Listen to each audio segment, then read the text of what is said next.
Families who lived through frontier winters knew something we've forgotten. They understood how to turn a freezing cabin into a warm sanctuary when the temperature outside plummeted to 40 below zero. They mastered techniques that kept a fire burning for 12 hours straight without modern technology. They created insulation systems that worked as well as anything we have today, using nothing but moss, animal hair, and mud. And when everything went wrong, when the fire died out, when supplies ran low, when blizzards trapped them for weeks, they had emergency protocols that saved lives. In our modern world of central heating, electric blankets, and weather apps, we've lost touch with what it took to actually survive a winter night when failure meant death before dawn. How did these frontier families do it? What engineering marvels did they create out of logs and stone? And why do we know so little about these incredible survival systems that kept our ancestors alive? Hey, quick thing before we start. If you actually listen to these regularly, hit like or subscribe. I always wonder where everyone's at, so comment your city and what time it is. Alright, tonight it's the Montana Frontier 1880s. But hold on, get comfortable first. I mean it. Adjust your pillows, pull up that blanket, because where we're going, you're gonna want to be cozy. The first thing that hits you is the cold on your face. Brutal, sharp, like someone slapping you awake. Your eyes snap open to the pre-dawn darkness of a Montana winter morning in 1883. The temperature outside is 30 degrees below zero, and inside the cabin, it's not much warmer. Your nose and cheeks sting from exposure, while the rest of your body remains buried under a pile of quilts, fur, and whatever else the Morrison family could find to layer on the beds. Beside you, your younger siblings are still huddled in sleep, their breath forming tiny clouds that hang in the frigid air. The night's fire has died down to just a few glowing embers, barely visible in the cast iron stove across the small cabin. Those embers are life itself. If they've gone out completely during the night, the family is in serious trouble. Not like your cozy bed right now, where the worst thing that happens if your heat stops working is an uncomfortable night and maybe a call to the repair service. For the Morrisons and thousands of frontier families like them, a failed heating system during a Montana winter could mean death by morning. Thomas Morrison, your father, is already moving. You hear the creak of his bed as he rises, followed by the soft thud of his feet hitting the plank floor. Unlike your warm bed right now, his feet are landing on boards that feel like ice. He doesn't waste time putting on clothes. He sleeps in most of them during winter, but immediately heads for the stove, hunched against the cold, moving with practiced urgency. "Sarah," he whispers to his mother, "I need light." You can barely make out her shape as she reaches for the bedside table where a candle and matches wait. The scratch of the match is unnaturally loud in the silent cabin, and for a moment the tiny flame illuminates her face, tired, determined, with frost caught in her eyelashes. "Damn cold," your father mutters, opening the stove door carefully. The hinges creak from the cold, a sound that would normally be annoying, but now serves as confirmation that the metal hasn't cracked in the extreme temperatures. A broken stove would be catastrophic. Through narrowed eyes, he examines the coals. You hold your breath. The entire family is about to start their day based on what he sees in that firebox. "Still got some life," he says, relief evident in his voice. "Hand me the kindling box." This isn't just a casual morning fire. What you're witnessing is the execution of a sophisticated thermal survival system that frontier families perfected through brutal trial and error. Each movement your father makes follows a precise sequence developed over generations. First, he arranges small, bone-dry splinters of pine kindling that was prepared weeks ago and kept near the stove specifically for this moment. He doesn't just toss them in haphazardly. He builds a careful structure over the coals, creating space for airflow while ensuring the smallest pieces make direct contact with the embers. "This kindling down to the last handful," he says. "John, we'll need to cut more today." "That's you. At 12 years old, you're old enough to help with the critical fire management tasks. You nod, though he can't see you in the dark. The kindling has to be perfect. Too thick and it won't catch from the coals. Too thin and it will burn up before igniting the larger pieces. Your father leans down, puts his face near the stove opening, and gently blows on the coals. Not hard puffs like you might imagine, but long, steady breaths that provide just enough oxygen to bring the embers back to life without dispersing their heat. It's a skill that took him years to master. The technique works. A small flame appears, tentatively licking at the kindling. He adds slightly larger pieces now, angling them to create a miniature log cabin structure that maximizes airflow. The fire begins to grow. "Emma, check the water bucket," your mother says to your older sister. Emma slides reluctantly from under the covers, grabbing a shawl to wrap around her nightclothes. She moves to the corner where a bucket sits on a small table and reaches in. "Frozen solid," she reports, tapping the ice surface, all the way through. Your mother sighs. "We'll need to melt snow again." She gets up now, too, the bed creaking as her weight leaves it. The younger children, your two little brothers and baby sister, remain bundled together, generating precious shared body heat. At ages 6, 4, and 2, they'll be kept in bed as long as possible this morning. "Thomas, how's the temperature?" your mother asks, pulling a woolen dress over her nightgown without removing the nightgown first. Layers are survival. Your father doesn't need a thermometer. Decades on the frontier have made his body a precise measuring instrument. It must have hit 40 below during the night, coldest yet this winter. "Colder than last February?" she asks, referring to a particularly brutal cold snap that froze their water barrel inside the house and killed the neighbor's cow in its barn. "Not quite that bad," he says, "but it's only January. We've got the worst still ahead." He's building up the fire now, adding slightly larger logs, waiting patiently between each addition. Too much wood too quickly would smother the fragile flames. This daily fire-starting ritual isn't just about comfort, it's the difference between life and death. The knowledge of exactly how to coax a fire back from nearly dead embers is a skill more valuable than gold on the frontier. "John, time to get up," your mother calls to you. "We need water for breakfast." Reluctantly, you slide out from under the warm quilts, the cold air hitting you like a physical blow. Your fingers are stiff, barely able to grip the clothes you reach for. You dress quickly, adding a second pair of wool socks that your mother knitted last fall, from sheep's wool that your family processed themselves. Outside, the pre-dawn world is eerily beautiful and absolutely deadly.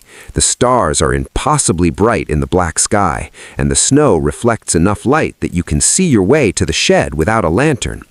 Your breath freezes instantly, forming ice crystals in your scarf. You pull it tighter around your face, leaving just enough space for your eyes. The shed door has frozen shut overnight. You have to shoulder it 3 times before the ice cracks and it swings open. Inside, you grab the snow shovel, a crude wooden scoop with metal banding that your father made last winter, and head to the cleanest patch of snow you can find. You've been taught to never collect snow from near the cabin walls or outbuildings where it might be contaminated. You move toward the edge of the clearing instead, where fresh snow sits untouched. The snow is so cold it squeaks under your boots, and it's light and dry, powder that barely holds together when scooped. This kind of snow yields less water when melted, so you'll need to fill the bucket extra full. The morning air burns your lungs with each breath. Your fingers, despite the mittens, begin to ache with cold after just a few minutes. You work quickly, filling the wooden bucket with clean snow, packing it down, then adding more until it's high heaped. By the time you return to the cabin, the fire has begun to warm the space nearest the stove. Your father has added the first small logs now, arranging them carefully to create a coal bed that will last. The stove's metal sides are starting to ping and creak as they heat up and expand. "Good job," your mother says, taking the snow bucket. She places it near enough to the stove to melt, but not so close that it might cause a dangerous flare-up of steam that could crack the stove's cast iron. "Now help your father with the bigger logs while I get breakfast started." Your father is already at the woodpile inside the cabin, a precisely stacked arrangement of split logs, organized by size and type of wood. This indoor supply is the result of months of preparation, trees felled in spring, split and stacked to season through summer and fall, then the best pieces brought inside to stay dry during winter. We need oak for the main morning fire, he explains, though you already know this. Pine burns too fast and hot, good for starting but not for lasting. Hickory is best for overnight, but we'll use that later. Oak gives us the steady heat we need to get through the morning. The oak logs are thick and heavy. Your father chooses 3, each about forearm length and as thick as your wrist. These aren't randomly selected. He's considering their shape, the pattern of the grain, even the subtle differences in weight that tell him about their moisture content. Remember, John, he says, handing you one of the logs, we're not just building a fire, we're building a heat system that has to work perfectly every time. There's no room for error here. A poorly constructed fire might burn too quickly, wasting precious wood. Or worse, it might go out while everyone's working outside, allowing the cabin to freeze. By late afternoon, it would be uninhabitable. By now, Emma has set up the small folding table near the stove and is helping your mother prepare breakfast. The menu never varies much in winter. Cornmeal mush, maybe with a bit of molasses if supplies allow, and coffee for the adults. On special days, there might be salt pork or bacon, but meat is carefully rationed during the coldest months. The younger children are awake now, still bundled in their bed, but sitting up, waiting for the cabin to warm enough for them to venture out from under the quilts. Little Michael, the 4-year-old, has his hand wrapped in the fur of the family dog, a large mixed breed named Buck, who sleeps with the children during winter nights, providing extra warmth. "Mama, it's so cold, my teeth hurt," complained 6-year-old William. "Stay under the covers a bit longer," your mother replies. "It'll warm up soon enough." The baby, Catherine, doesn't complain. At 2, she's already adapted to the rhythm of frontier winters. She simply burrows deeper into the bedding, only her eyes and the top of her head visible. Your father returns to the stove with the oak logs. He opens the door carefully, examines the fire with an expert eye, then places the first log precisely where it will catch best without disrupting the existing flames. The fire hisses and pops as the new wood begins to heat. "Perfect," he murmurs, more to himself than anyone else. He closes the stove door and adjusts the damper, a critical component that controls airflow and thus the rate of burning. Too open and the fire burns too fast. Too closed and it might smolder and produce dangerous smoke. Your mother has placed a cast iron pot on top of the stove filled with the snow you collected. It's already beginning to melt, turning first to slush and then to water. Next to it sits a coffee pot and a larger pot for the cornmeal mush. Nothing is wasted. The same fire that heats the cabin cooks the food and melts snow for drinking, cooking, and the minimal washing that can be afforded during the coldest days. "John, check the windows," your father instructs. "Make sure the coverings are secure." Each window in the cabin has been prepared for winter with multiple layers of protection. First, rags have been stuffed into any gaps around the frame. Then, oiled paper covers the glass, a poor man's insulation that allows some light while reducing heat loss. Finally, heavy quilts hang over each window, further trapping the heat inside. You go to each window, making sure the quilts are properly hung and the rags haven't fallen out. At the east-facing window, you pull the quilt aside momentarily to peer out. The first hint of dawn is appearing, a faint lightening of the black sky. "Sun's coming," you report. "Good," your father says. "We've got firewood to cut today, and I'd rather not do it in the dark." The fire is really catching now. The stove surface has become hot enough that the snow in the pot is melting rapidly. Your mother stirs the cornmeal into the pot with a wooden spoon, creating the mush that will provide the calories needed for work in the cold. The cabin, so frigid just 30 minutes ago, is beginning to warm, at least within a 6-foot radius of the stove. The temperature difference is dramatic. You can actually see the boundary where warm air meets cold, like a wavering, invisible wall. Your mother notices too. "Emma, bring Catherine over to the warm side now. Mind her feet stay covered. Emma retrieves the toddler, keeping her wrapped in a small quilt, and brings her near the stove. The little girl's face, pinched with cold, relaxes as she feels the warmth. "Thomas, don't forget we're low on lamp oil," your mother says as she works. "If this cold spell lasts, we'll be in darkness by next week." Your father nods grimly. "I know. I'm hoping to get to town before the next storm, but that sky looks threatening." This is the reality of frontier winter survival, a constant calculation of supplies, weather, and needs. Every decision carries weight. Go to town for supplies and risk getting caught in a storm, or stay home and risk running out of essentials. Cut more firewood today, or repair the loose chinking in the north wall. Each choice could have life or death consequences. By now, the cabin has reached what passes for warm during a Montana winter morning, perhaps 45 degrees near the stove, still freezing near the walls. The frost on the inside of the walls hasn't melted, it simply glistens in the growing firelight. "Breakfast," your mother announces.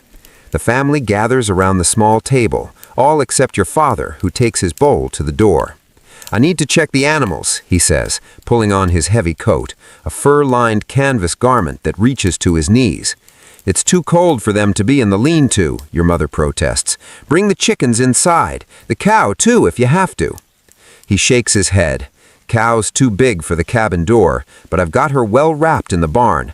I've banked extra hay against the walls last night. Chickens might have to come in, though." With that, he opens the door and steps out, letting in a blast of Arctic air that cuts through the cabin's hard-won warmth. He closes it quickly behind him. The rest of you eat quickly, the hot cornmeal warming you from the inside. There's no talking during meals in winter. It wastes heat and time. Every calorie counts. Every moment of exposure to the cold requires energy the body needs for survival. "John, when you're done, help me prepare the heated stones," your mother says between bites.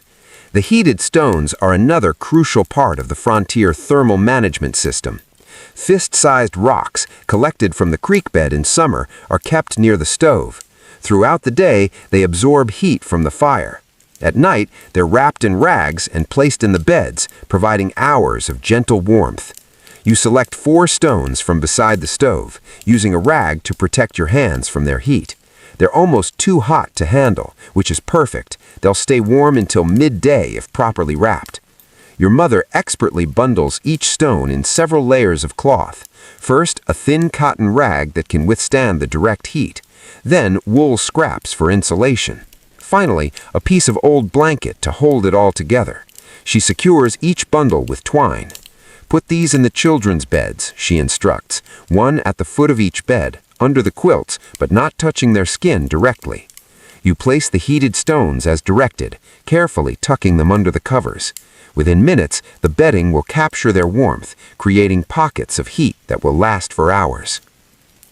The door opens again, and your father returns carrying a wooden crate of chickens.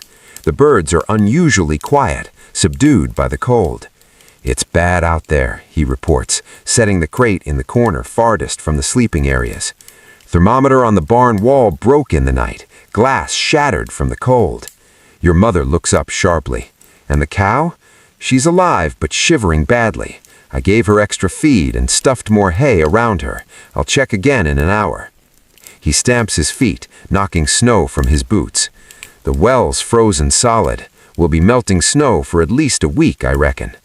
This news lands heavily. Melting snow for all water needs, drinking, cooking, minimal washing, requires significant firewood. It's an added strain on already carefully managed resources. "How's our wood supply looking?" your mother asks, though she already knows the answer. "We've got about 8 days' worth inside, maybe another week's worth in the covered stack by the barn." He removes his coat, hanging it on a peg where the frost on its surface will melt near the stove's heat.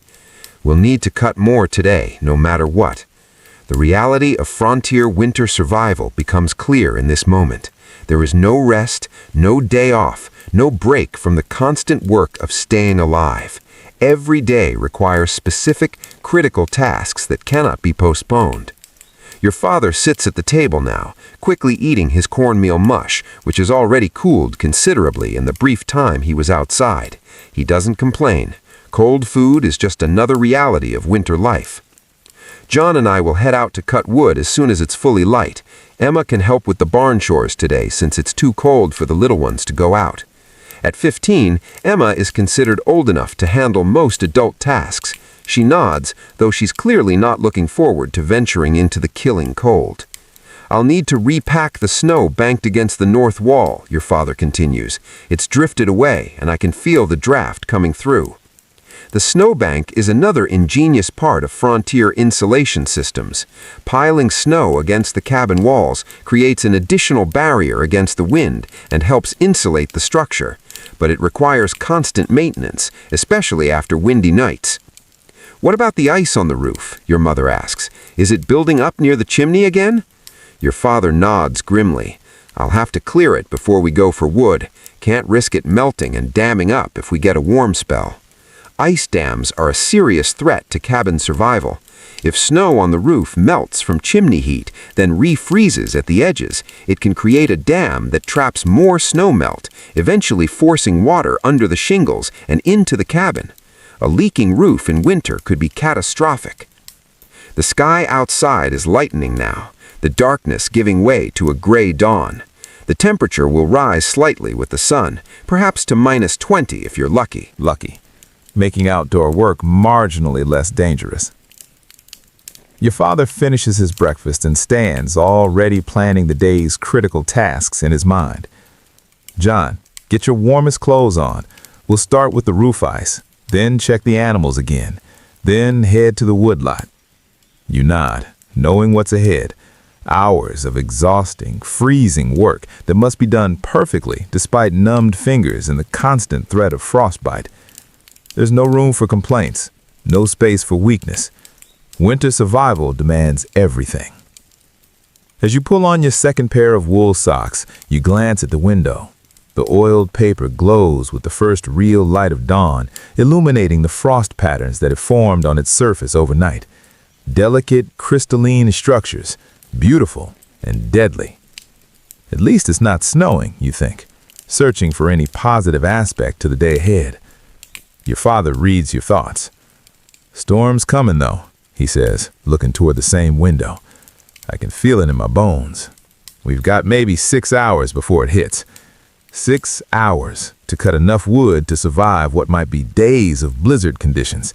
6 hours to secure animals, check the cabin's insulation, prepare for the worst. Just another winter day on the Montana frontier, where every sunrise is a victory, and every successfully managed fire is the difference between life and death.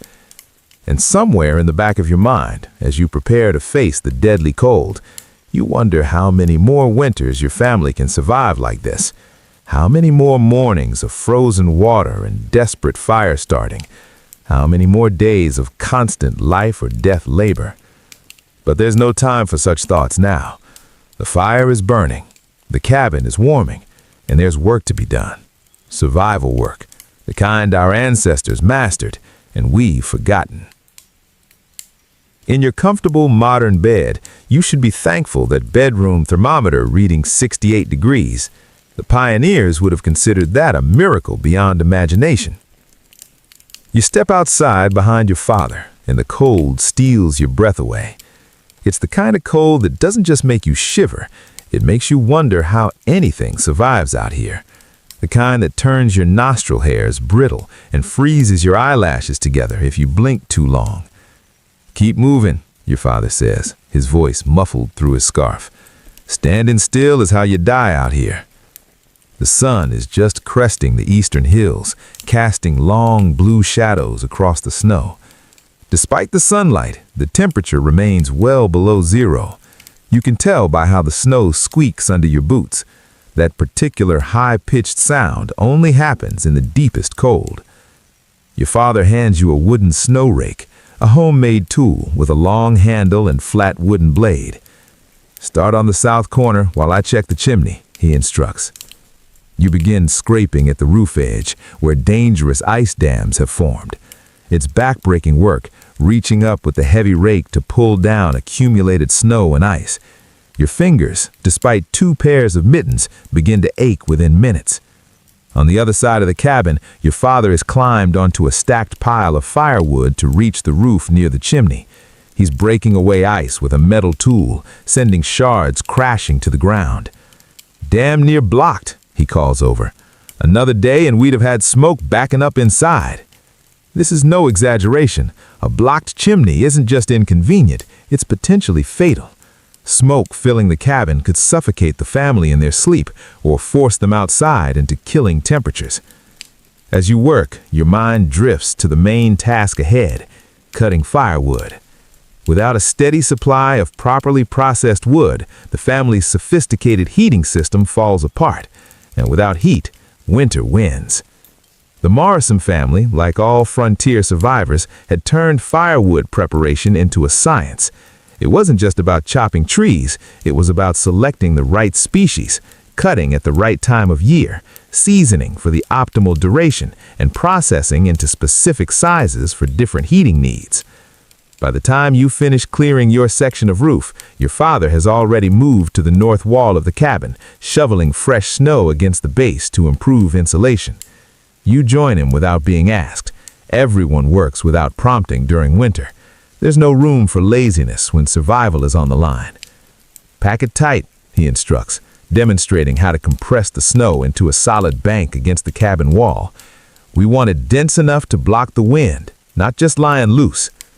This snowbank is ingenious in its simplicity, a free insulation system that can add significant warmth to the cabin interior behind the rough-hewn logs.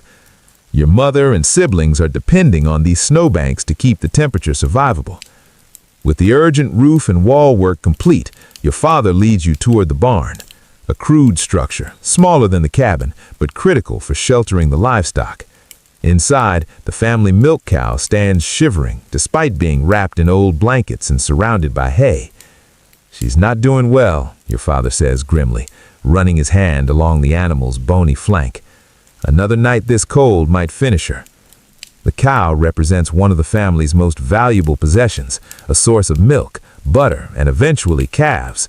Losing her would be catastrophic, equivalent to losing thousands of dollars in modern terms. "We'll bring her inside tonight," he decides. "We'll put her in the corner by the woodpile." This is an extreme measure, bringing livestock into the family living space.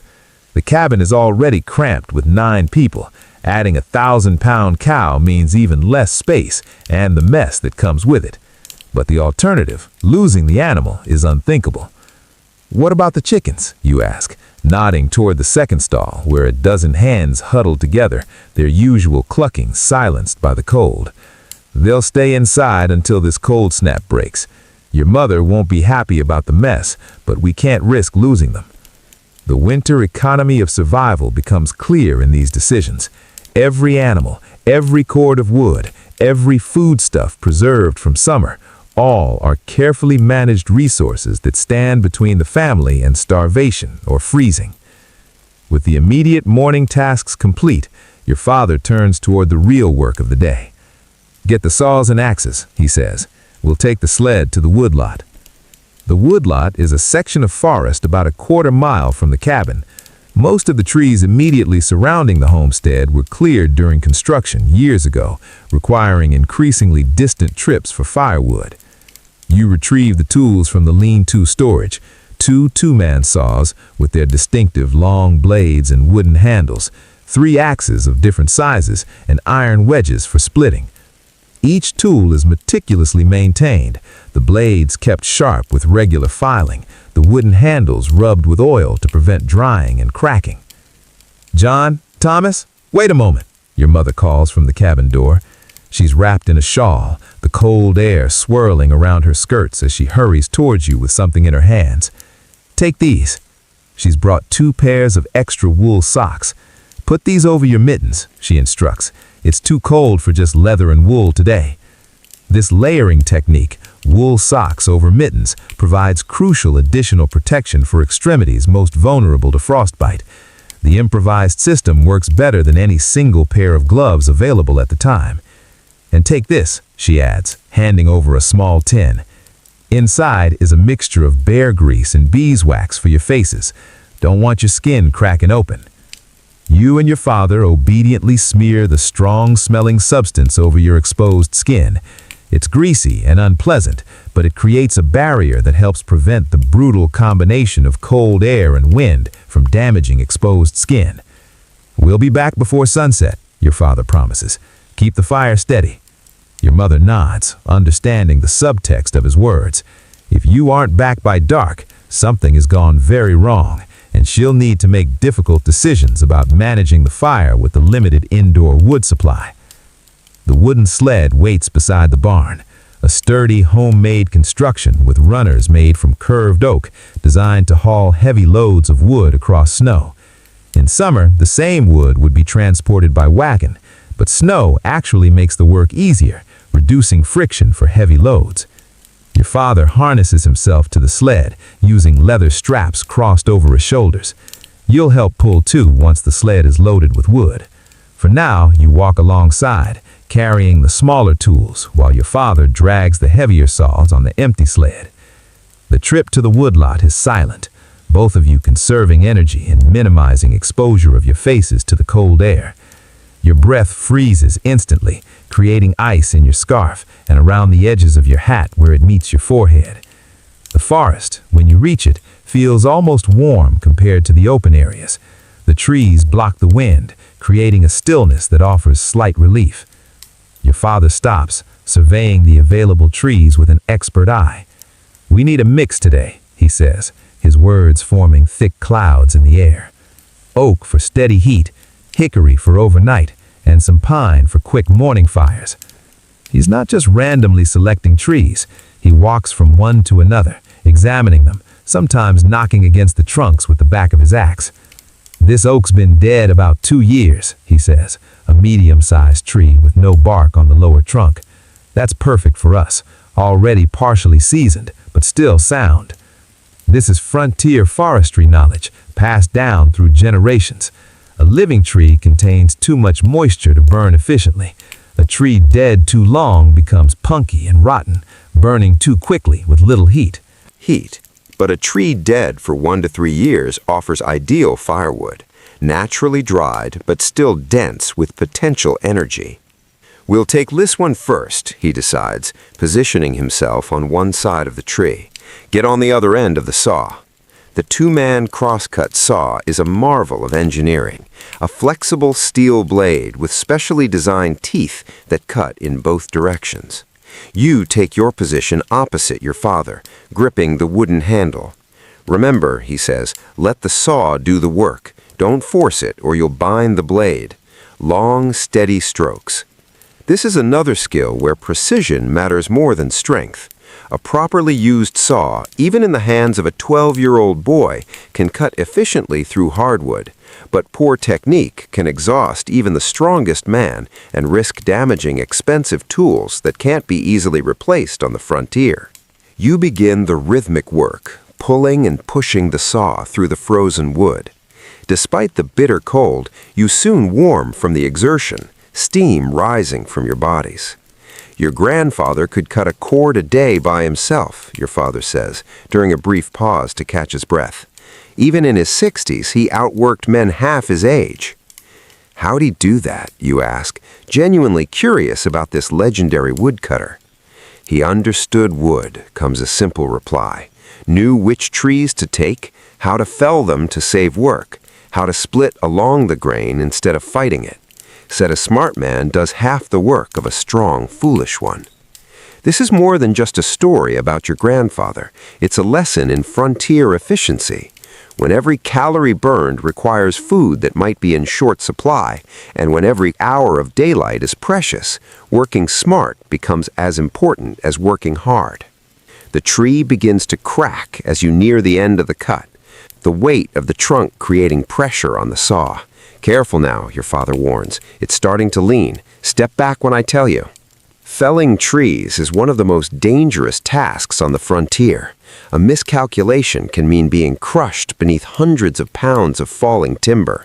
With no doctor for 50 miles and temperatures that would ensure death before help could arrive. "Back!" he shouts, as the tree makes a sharp cracking sound. You both step quickly away, moving perpendicular to the fall line. The massive oak seems to hesitate for a moment, then surrenders to gravity, crashing through smaller branches on its way down. The impact, when it hits the ground, sends a shudder through the frozen forest floor.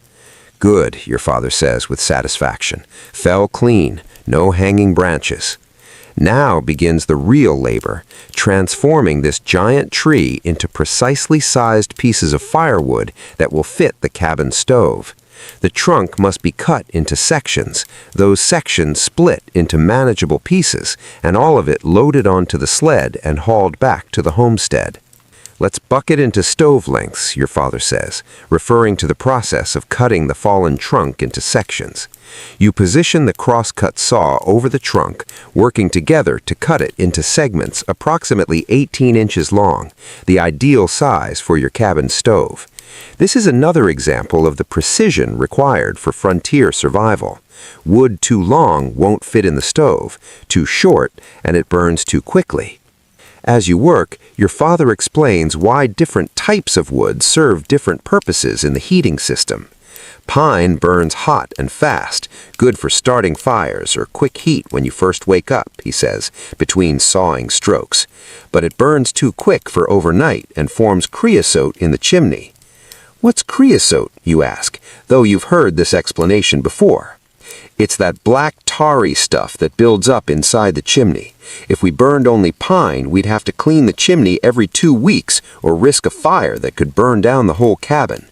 This knowledge, understanding the burning properties of different woods and their secondary effects, is life or death information on the frontier.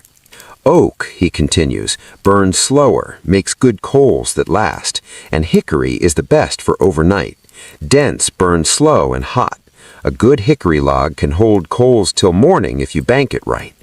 By banking, he means the technique of arranging logs and controlling airflow to maintain a slow, steady burn through the night. It's yet another critical skill that frontier families mastered through necessity. The conversation pauses as you finish cutting a section. Your father sets aside the saw and picks up an axe. "Now for splitting," he says. "Watch how I place the wedge." Split wood burns more efficiently than round logs, offering more surface area for the fire to consume. But splitting requires understanding how wood grain works and where to place tools for maximum effect with minimum effort. Your father studies the oak round, identifying natural checks in the wood that indicate grain direction. He positions an iron wedge along one of these lines, then strikes it firmly with the back of his axe. The frozen wood resists at first, but after 3 solid strikes, a satisfying crack appears, and the round splits partially open. "Oh, see that?" he says, pointing to the split. "Always work with the grain, not against it. Wood wants to split a certain way. Fight it, and you'll work twice as hard." He inserts a second wedge into the growing crack, pounds it deeper, and the round separates into 2 halves. Those halves will be split again and again until they're the right size for the stove. You join in the splitting work, learning through practice where to place the wedges, how hard to strike, how to read the wood's natural tendencies. It's exhausting work, made harder by the cold that stiffens your muscles and steals your body heat. After 2 hours, you've processed about a quarter of the fallen oak. Your father straightens, rubbing his lower back. "We need to pace ourselves," he says. "Still got at least 4 more hours of work, and we need to get back before the storm." He reaches inside his coat and pulls out a small cloth bundle your mother prepared, a few pieces of cold cornbread and strips of dried venison. Not a proper meal by any standard, but critical fuel for bodies working in extreme cold. You eat quickly, sitting on the fallen tree trunk. Despite the brutal temperature, you've worked up enough heat to feel almost comfortable as long as you keep moving. The danger, your father has warned many times, comes when you stop moving and the sweat freezes against your skin. "Should we get some pine too?" you ask, between bites of the tough venison. Your father nods. "After we finish processing this oak, we'll fell 1 good pine, then see about a hickory if there's time." As you resume work, your father shifts into teaching mode, not with formal lessons, but with the practical knowledge transfer that keeps frontier families alive. The fire is like a living thing, he explains, as you split another round. It needs the right food at the right time, needs to breathe proper, needs watching and tending. He describes how the cabin's heating system works as an integrated whole.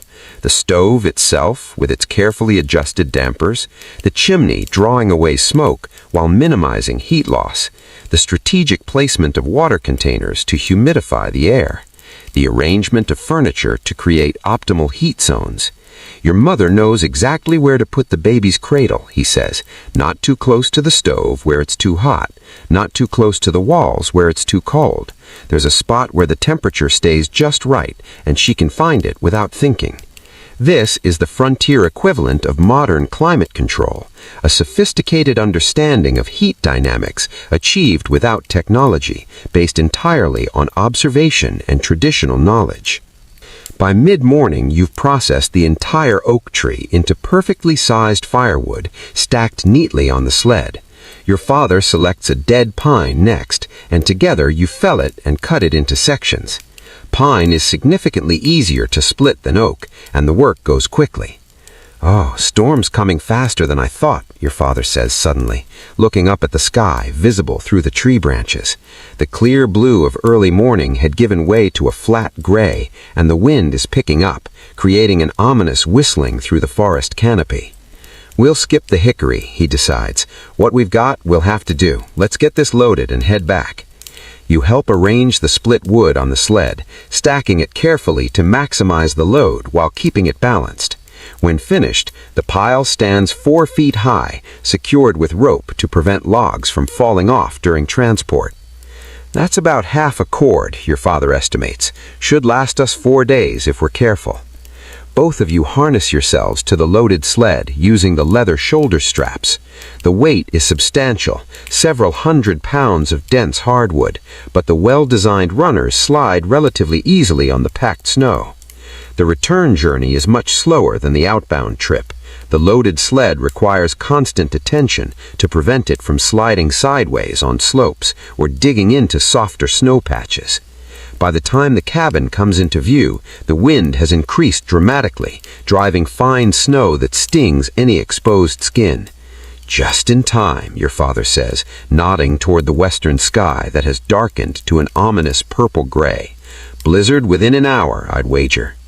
Your mother meets you at the cabin door, relief evident on her face. "Was getting worried," she says simply, helping unfasten the harness straps from your shoulders. "Storm's coming fast." "How's the fire?" your father asks immediately, always the first concern. "Burning steady. Emma's been tending it just like you showed her." Inside, the cabin has reached what passes for comfortable warmth, perhaps 50 degrees near the stove, still cold enough to see your breath near the walls. Emma stands by the stove, carefully adjusting a log. The iron poker. At 15, she's already fully capable of managing the critical fire. "Good work," your father tells her, inspecting the firebox. "Coal bed's perfect." This is high praise in a world where fire management equals survival. Emma beams with pride despite her exhaustion from tending both fire and younger siblings all morning. "We need to get this wood stacked before the storm hits," your father says, already turning back towards the door. "John, you stack inside. I'll hand it through." The next half hour is a flurry of activity as the precious firewood is transferred from the sled to the indoor stack. Each piece is briefly inspected for snow or ice and brushed clean. Introducing moisture to the indoor wood supply could compromise its burning quality. The indoor woodpile grows steadily against the wall farthest from the stove, but still well inside the warm zone where the wood can continue drying. The stack isn't haphazard. The pieces are arranged by type and size, with pine kept separate from oak, and the driest pieces positioned for easy access. "That's the last of it," your father announces, handing through the final arm load as the wind outside reaches a howling pitch. He steps inside quickly, closing the door against the swirling snow. "Storm's here." The family has accomplished the essential task just in time, securing enough firewood to survive what might be days of blizzard conditions. It wasn't just luck or hard work. It was the application of generations of knowledge about forests, tools, wood properties, and weather prediction. Your father moves to the stove, opening the door to check the fire. The interior glows orange-red with a perfect bed of coals underneath partly burned logs. He adjusts the damper slightly, reducing airflow to slow the burn rate. "Now we can ride out the storm," he says with satisfaction.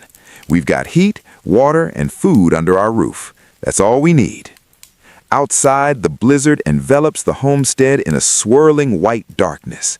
But inside, the Morrison family has created their own self-contained world of survival. A carefully engineered microclimate built around the central miracle of controlled fire. As you warm your still cold hands near the stove, you realize that what you've witnessed and participated in today isn't just chores or work. It's the sophisticated thermal engineering that keeps frontier families alive through winters that would kill the unprepared within hours. The fire crackles in the stove, consuming the oak you helped harvest with an almost sentient hunger, transforming its stored summer energy into the heat that stands between your family and the deadly cold just beyond the cabin walls. The blizzard rages outside, transforming the Montana landscape into a howling white void. Inside the cabin, your family gathers around the stove, listening to the wind scream through any gap it can find in the walls. "Sounds angry out there," Emma says, glancing nervously at the ceiling where the wind occasionally creates an ominous whistling sound. Your father nods. "Storm like this would kill a man in minutes, maybe less." You can hear it testing your cabin's defenses, probing, pushing, seeking any weakness. When it finds even the smallest gap, it announces its discovery with a high-pitched whine and a puff of snow particles that dance in the firelight. "Thomas, there's a leak by the north window again," your mother says, pointing to a thin line of snow forming on the sill. Your father frowns. "Thought I fixed that last month." He rises from his seat near the fire, the most coveted spot in the cabin, and moves to examine the window. "The chinking's failed," he announces after a careful inspection. "Cold's shrunk the clay and pulled it away from the logs. This isn't just an annoyance, it's a potentially serious breach in the cabin's thermal envelope that could significantly impact the family's ability to maintain survivable temperatures. Every bit of heat that escapes means more precious firewood consumed." "We'll need to remix a batch," he says, turning to his mother. "Sarah, do we still have some of that animal hair saved?" "A small bag in the storage chest," she confirms. "Not much, though. We used most of it on the east wall last month." This exchange might seem puzzling to modern ears. Animal hair for repairing a window? But you understand exactly what they mean, having watched and helped with this process many times before. "John," your father says, "fetch the clay pot from behind the stove, the one we've been keeping warm." You retrieve a small clay container that sits in the zone of secondary heat, not directly next to the stove where it might dry out completely, but close enough to keep its contents from freezing. Inside is a mixture of clay soil collected from the creek bed during summer and stored specifically for winter repairs. Your mother opens a small leather pouch containing what looks like a jumbled mess of fur, hair, and wool fibers. Collected remnants from butchered animals, shed livestock hair, and even human hair saved from haircuts. Nothing is wasted in frontier survival. "Emma, bring me the ash bucket," your father instructs.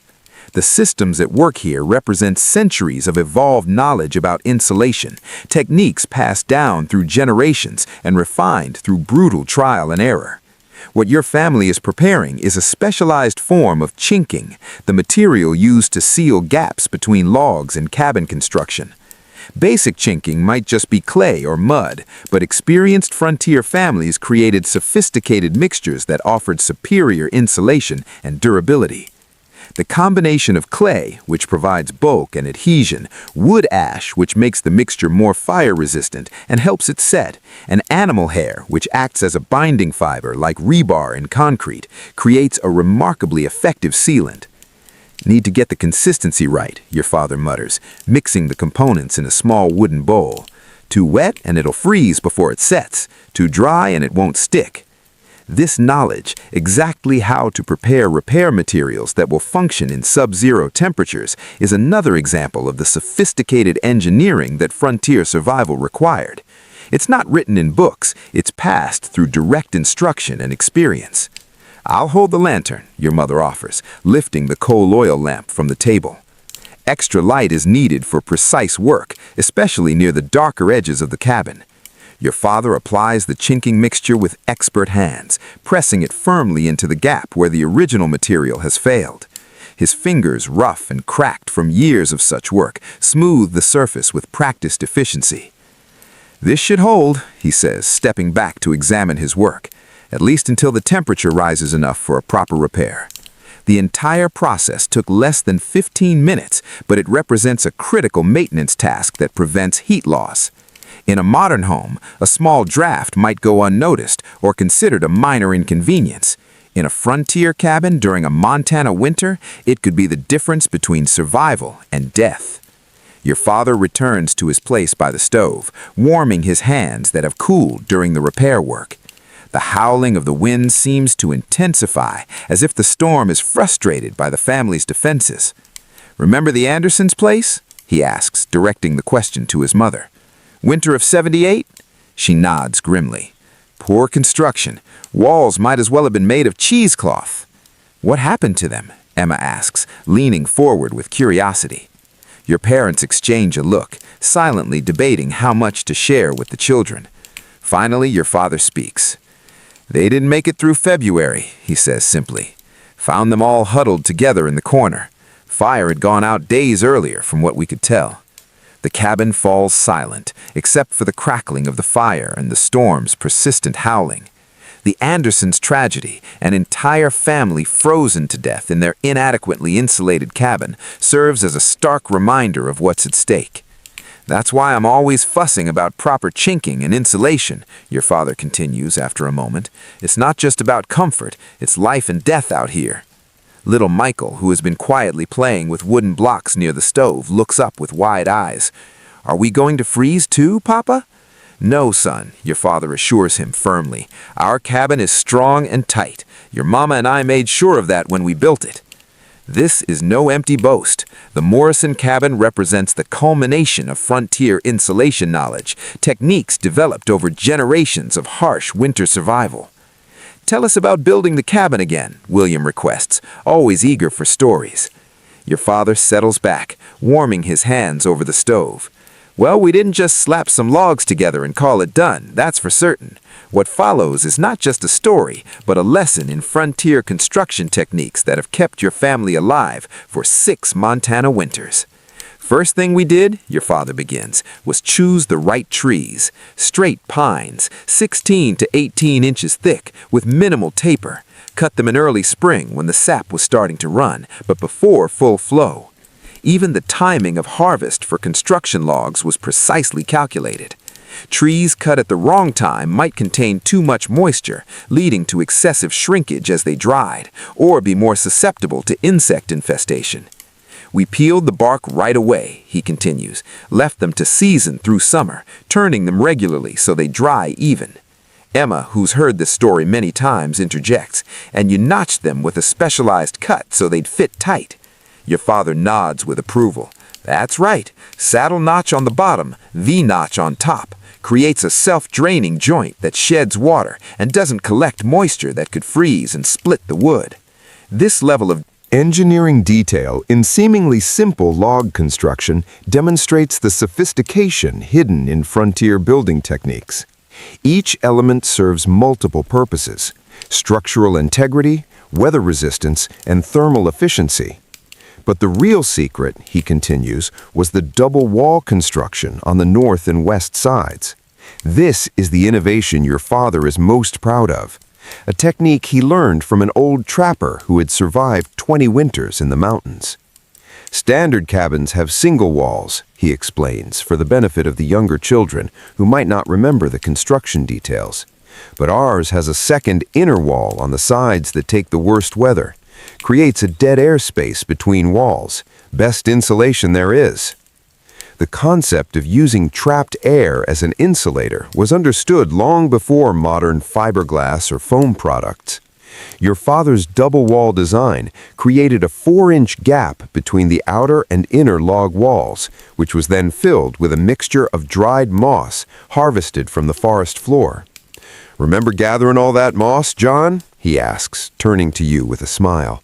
"Must have collected 100 bushels that summer."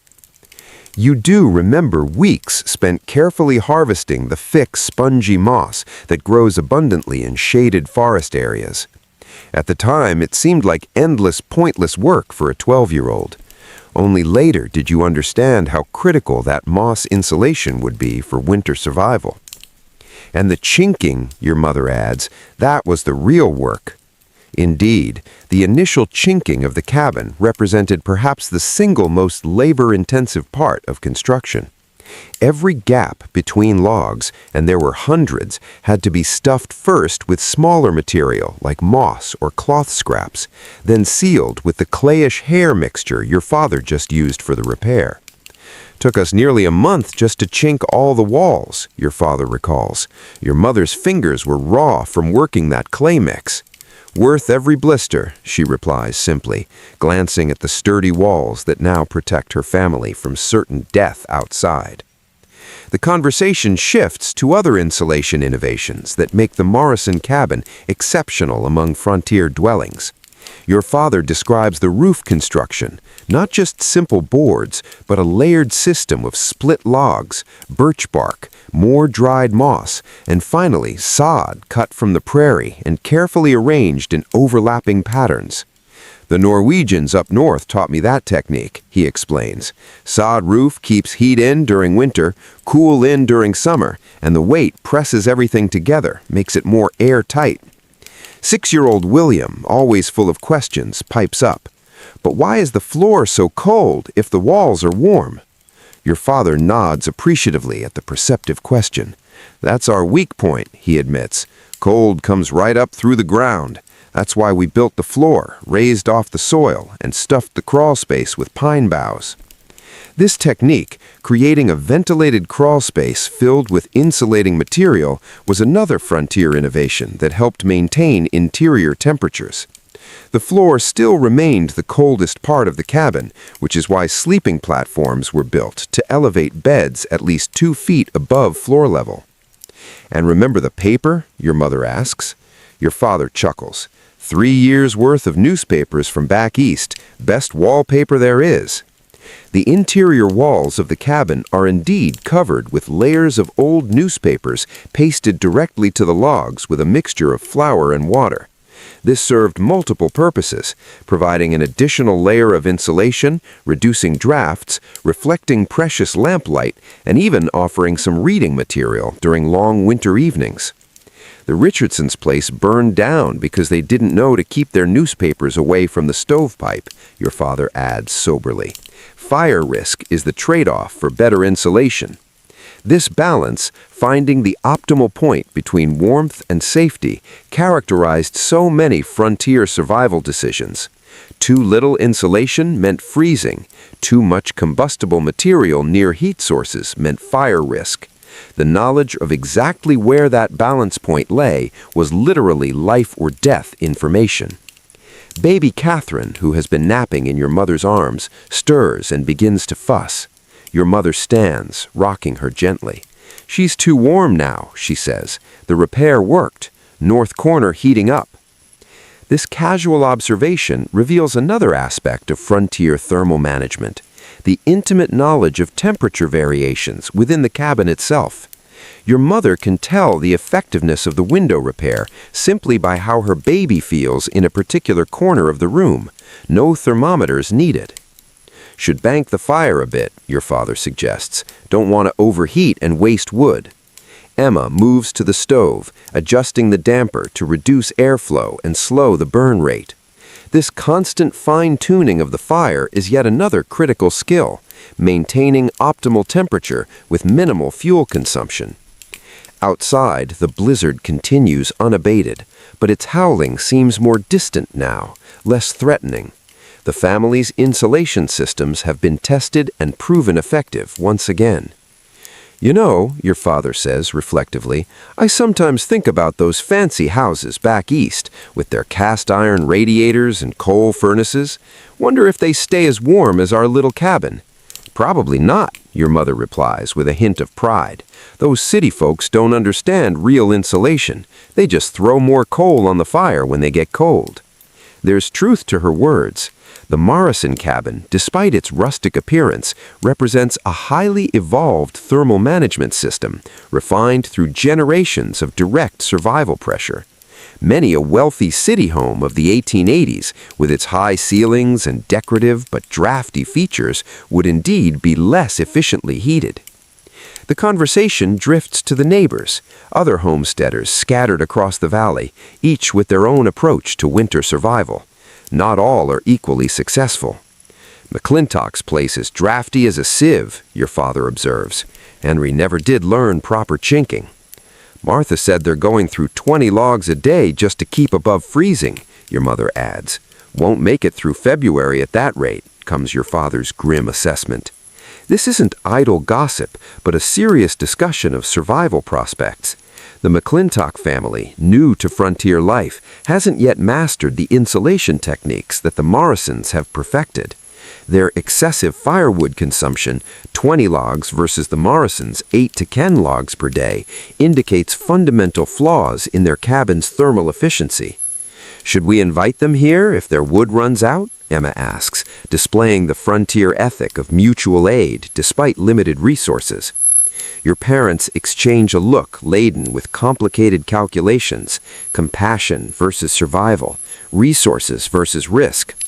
We'll help if we can, but we've got to ensure our own family makes it through first. This harsh calculation, determining when help can be offered and when it might jeopardize your own family's survival, is another reality of frontier life that modern sensibilities struggle to comprehend. The day progresses, the storm showing no signs of abating. Inside the cabin, the family settles into winter activities.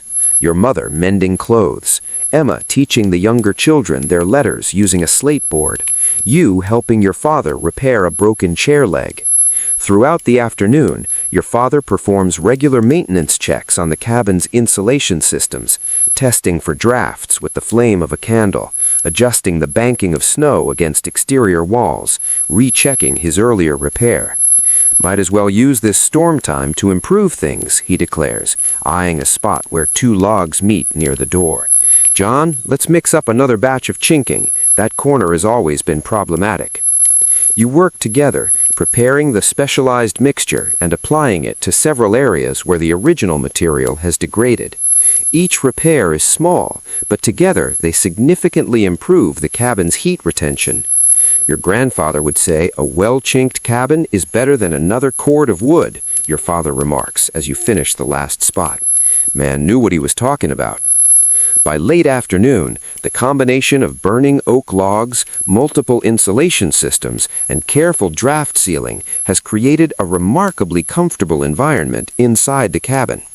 Near the stove, the temperature might reach 65 degrees, positively luxurious for frontier standards. Even the corners farthest from the heat source remain well above freezing. As dusk approaches, though impossible to see through the blizzard, your father makes preparations for the night. He brings in more wood from the indoor stack, selecting specific pieces for the evening and overnight fire. Need to maintain heat through the night without getting up every hour, he explains as he arranges the logs. That's where real skill comes in. The night fire arrangement is different from daytime. Larger pieces positioned to burn slowly, create a deep coal bed, and maintain consistent heat for the longest possible duration. Your father adds an extra layer of insulating ash over the coals at the bottom, a technique that slows combustion while maintaining temperature. If we do this right, he says, we'll still have live coals at dawn, won't have to restart from scratch. As darkness falls, the family prepares for bed. Not by modern standards of changing into special sleeping clothes, but simply by adding layers. Most frontier families slept in most of their daytime clothing during winter, perhaps removing only the outermost layer. The sleeping arrangements themselves form another part of the Morrison family's insulation strategy. The younger children share a single bed, their Layers of quilts. You and Emma have separate pallets, but positioned close together for similar heat-sharing benefits. Your parents perform a final check of the cabin before sleep, testing the stove damper, confirming window coverings are secure, placing heated stones wrapped in rags at the foot of each bed. Should be 20 below by midnight, your father predicts, glancing toward the ice-covered window. Maybe 30 below by dawn. Despite this grim forecast, there's no fear in his voice, just the matter-of-fact assessment of a man who has prepared properly. The Morrison cabin, with its layered insulation systems and carefully managed heat source, stands ready to protect its inhabitants through another brutal Montana night. As you settle into your bed, pulling the heavy quilts up to your chin, you can still hear the storm raging outside, a constant reminder of the deadly environment just beyond the cabin walls. But instead of fear, you feel a deep appreciation for the invisible systems that keep you alive. The double walls with their moss filling, the carefully crafted chinking, the layered roof, the raised floor. These aren't just building techniques, they're the accumulated survival knowledge of generations passed down through direct instruction and hard-won experience. The sophisticated frontier insulation systems that modern technology has largely forgotten, but which once meant the difference between life and death during the long, cold nights of the American frontier. Sometime in the deep night, you wake to the sound of wood splintering. Your eyes snap open in the darkness. For a moment, disoriented from sleep, you wonder if part of the cabin has collapsed under the storm's assault. "Thomas!" Your mother's urgent voice cuts through the darkness. "The fire's almost out." You hear your father's quick movements as he slides from beneath the quilts. The cabin has cooled significantly. You can feel it even under your layers of bedding. "Watch for nails," your father warns, his voice calm despite the emergency developing. "I'm breaking up the chair now." You understand the splintering sound. With the fire dangerously low and the temperature plummeting, your father has made the split-second decision to sacrifice furniture rather than risk losing the fire completely. The sound of breaking wood continues, followed by the creak of the stove door opening. A faint orange glow briefly illuminates your father's face as he carefully feeds splintered chair parts into the dying fire. This is a critical moment in winter survival. The overnight fire has burned down faster than anticipated, perhaps due to the exceptional cold or a log that didn't burn as expected. If it goes out completely, restarting it will consume precious time and resources, while the cabin temperature could drop to dangerous levels. "It's catching," your father reports with evident relief. "John, I need you up. We need more wood from the lean-to." That's you. Despite the biting cold, you slide immediately from beneath your quilts. There's no hesitation, no complaint. When survival is at stake, everyone responds instantly. The cabin air hits you like a physical blow after the warmth of your bed. Your breath forms thick clouds in the darkness as you quickly pull on your boots. You don't bother with additional layers. The trip to the attached lean-to will be brief, and movement will generate some warmth. Your father lights a small candle, its flame looking fragile and uncertain in the cold air. By its light, you follow him to the door that connects to the lean-to, a small, unheated space attached to the main cabin where additional firewood, tools, and some food supplies are stored. "Ready?" he asks, his hand on the door latch. "It'll be bitter out there." You nod, and he pulls the door open.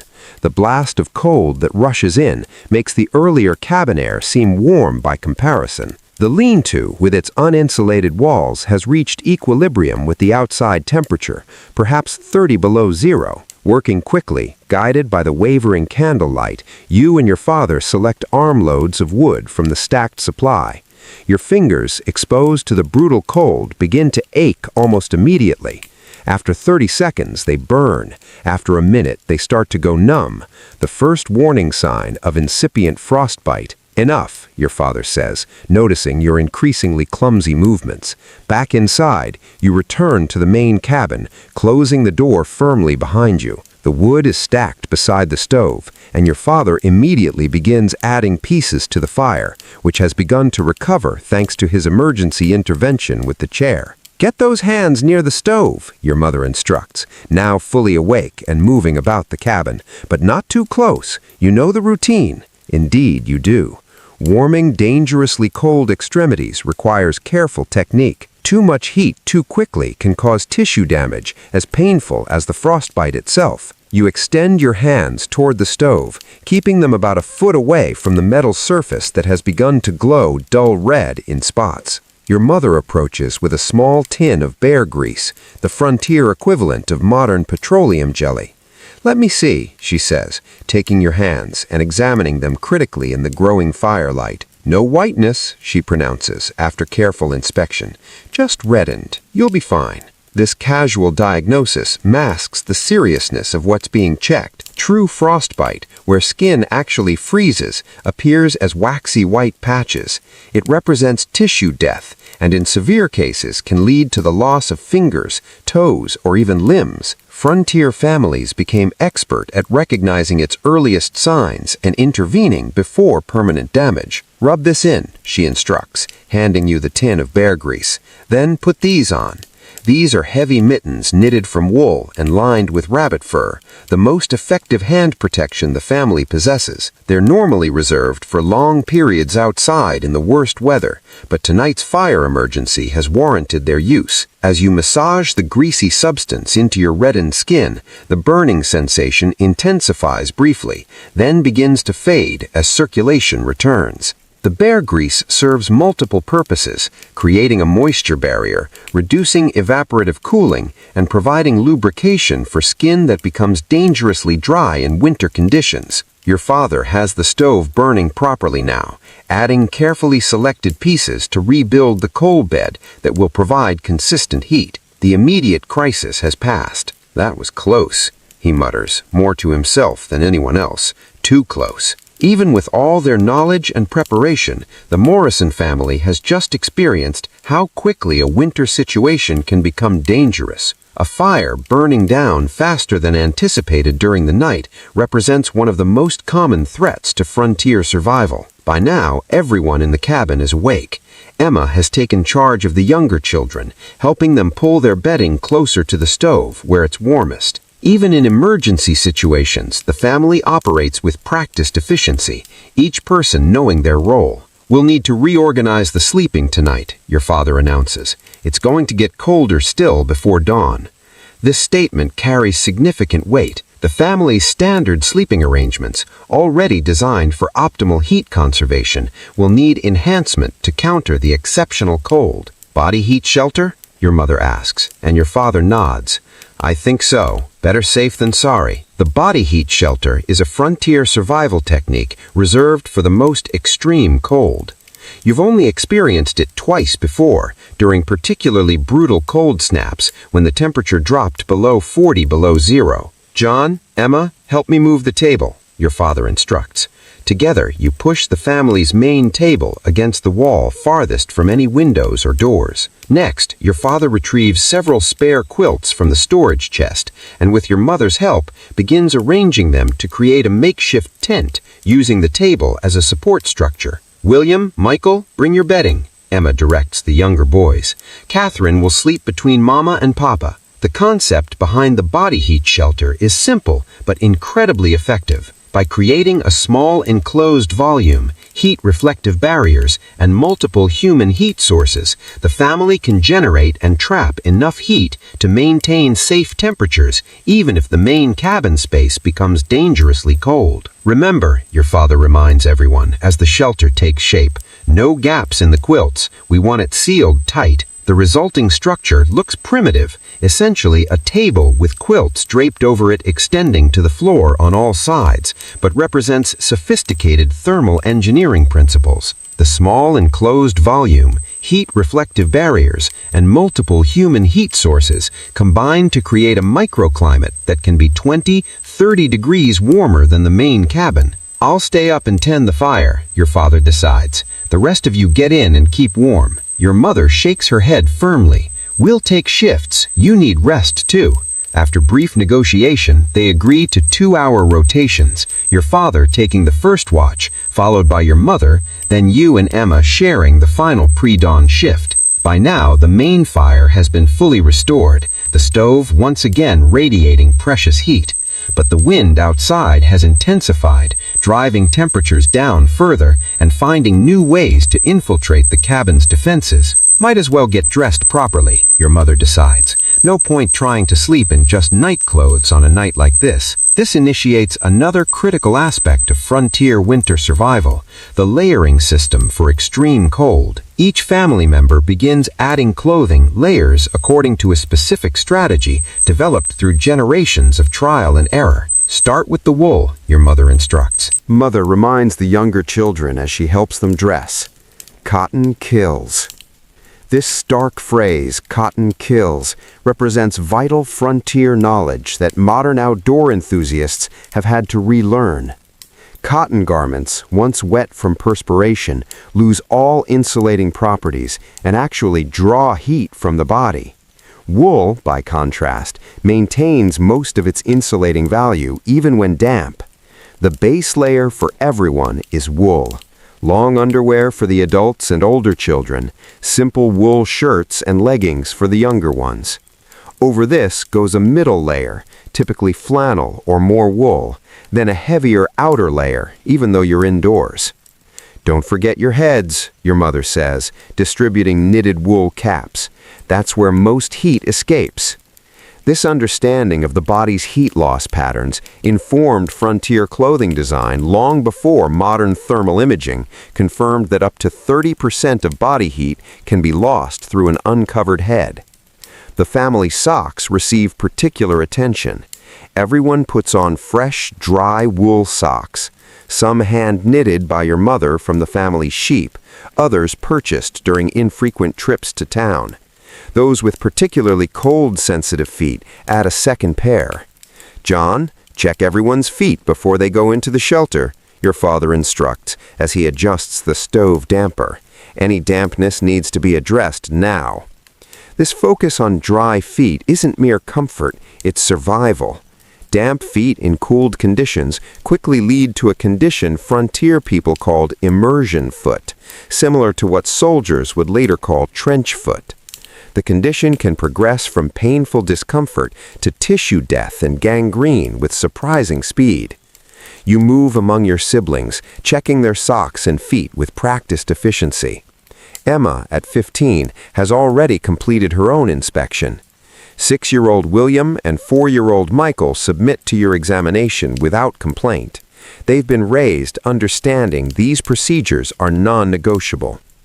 Michael's left sock has a damp spot at the heel, you report to your mother, who immediately retrieves a replacement from the drying rack near the stove.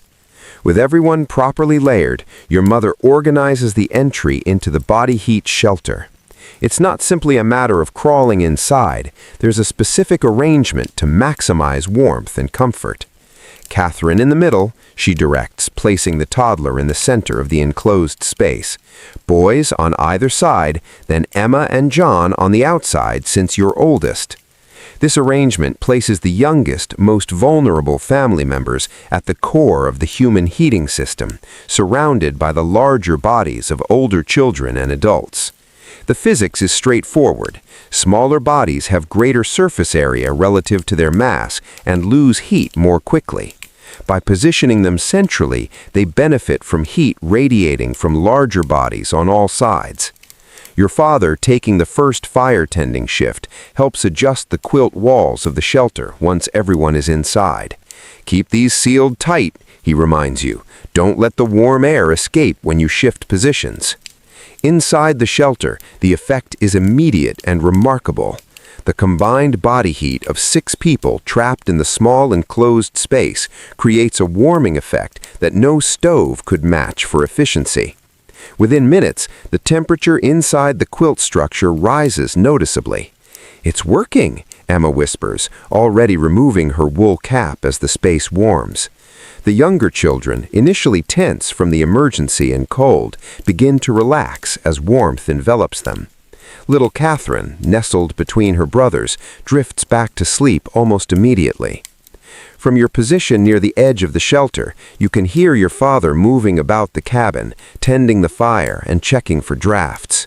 Occasionally, the wind outside rises to a crescendo that drowns out all other sounds, a reminder of the deadly conditions just beyond the cabin walls. Despite the circumstances, there's a strange comfort to the body heat shelter, a return to the most primitive and effective form of warming. Modern humans rarely experience the profound comfort of shared body heat in enclosed spaces, but for thousands of years, it was humanity's primary defense against deadly cold. Try to sleep, your mother encourages from her position opposite you. Your shift will come soon enough. Sleep does come surprisingly easily in the cocoon-like warmth of the shared space. When your father gently shakes your shoulder for the change of watch, it feels like only minutes have passed, though his 2-hour shift has ended. "Your mother's taking over now," he whispers. "I'll join you all in another 2 hours." He slides into the space your mother has vacated, his body still radiating cold from his time tending the fire. The children instinctively shift toward this new heat source as he settles in. "It's down to 40 below outside," he reports quietly. "Maybe lower. Can't really tell. Thermometer only goes to -40. This casual mention of such extreme temperature, cold that can freeze human flesh in under a minute, highlights the razor's edge separating the family from the deadly conditions outside. Only their sophisticated layered defenses, the insulated cabin, the carefully managed fire, the body heat shelter, and the layered clothing stand between them and certain death. Your mother's shift passes, and then it's time for you and Emma to take the final watch before dawn. You emerge from the warm shelter into the cabin's main space, which feels shockingly cold by comparison. "Stove's burning well," your mother reports as she prepares to join the others in the shelter. "Add wood every 30 minutes, no more than 2 pieces at a time. We need to stretch our supply." You and Emma nod, understanding the critical nature of fire management. With the temperature so low, the margin for error has disappeared completely. "Check everyone's exposed skin when you wake them," she adds, "especially fingertips and noses. This kind of cold is treacherous." As your parents settle into the body heat shelter, you and Emma take up positions near the stove. Despite being indoors, you both wear your full cold weather gear, multiple layers of wool, heavy socks, caps, and mittens that can be removed temporarily for fire tending. "I'll make coffee," Emma whispers, reaching for the metal coffee pot. "Might as well have something warm to drink while we wait." This small luxury, coffee brewed from carefully rationed beans, represents another aspect of frontier winter survival. Hot liquids provide internal warming that radiates outward, complementing the external heat sources. As Emma prepares the coffee, you check the cabin's defenses one final time, ensuring window coverings remain secure, examining chinking for new failures, confirming the door remains sealed against the brutal cold. "Storm's still going," you report, placing your hand near a small gap in the window covering and feeling the frigid air seeping through, maybe even stronger. The blizzard has now continued for nearly 24 hours, a marathon assault of wind, cold, and snow that tests every aspect of the family's survival systems. Without the knowledge accumulated through generations of frontier experience, they would have succumbed hours ago. Emma hands you a tin cup of steaming coffee. "Remember last winter?" she asks. "The Peterson place?" You nod, sipping the bitter but warming liquid. The Peterson family, relatively new to frontier life, had struggled through their first Montana winter. By February, with supplies dwindling and their poorly constructed cabin providing inadequate protection, they'd been forced to slaughter their only milk cow for food. "Papa says they'll probably head back east come spring," Emma continues. "Says not everyone's cut out for frontier winters." This understated assessment masks the brutal reality. Frontier winter survival separated the prepared from the unprepared with deadly efficiency. Those who failed to master the complex systems of thermal management rarely survived multiple winters. The hours of your watch pass slowly. Every 30 minutes, as instructed, you add precisely 2 pieces of wood to the fire, selecting each for its burning properties and positioning it carefully for optimal heat production. Between these critical fire-tending moments, you and Emma talk quietly, sharing the kind of conversations that only happen in the deep stillness of winter nights. As the first hint of dawn lightens the cabin's interior, your father emerges from the body heat shelter. Despite the circumstances, he looks surprisingly rested. "Made it through another one," he says with simple satisfaction, moving to the stove to check your fire management work. "Good job maintaining the coal bed." This small praise, acknowledgement of properly executed survival skills, carries more weight than elaborate compliments might in another context. On the frontier, doing things right means living to see another day.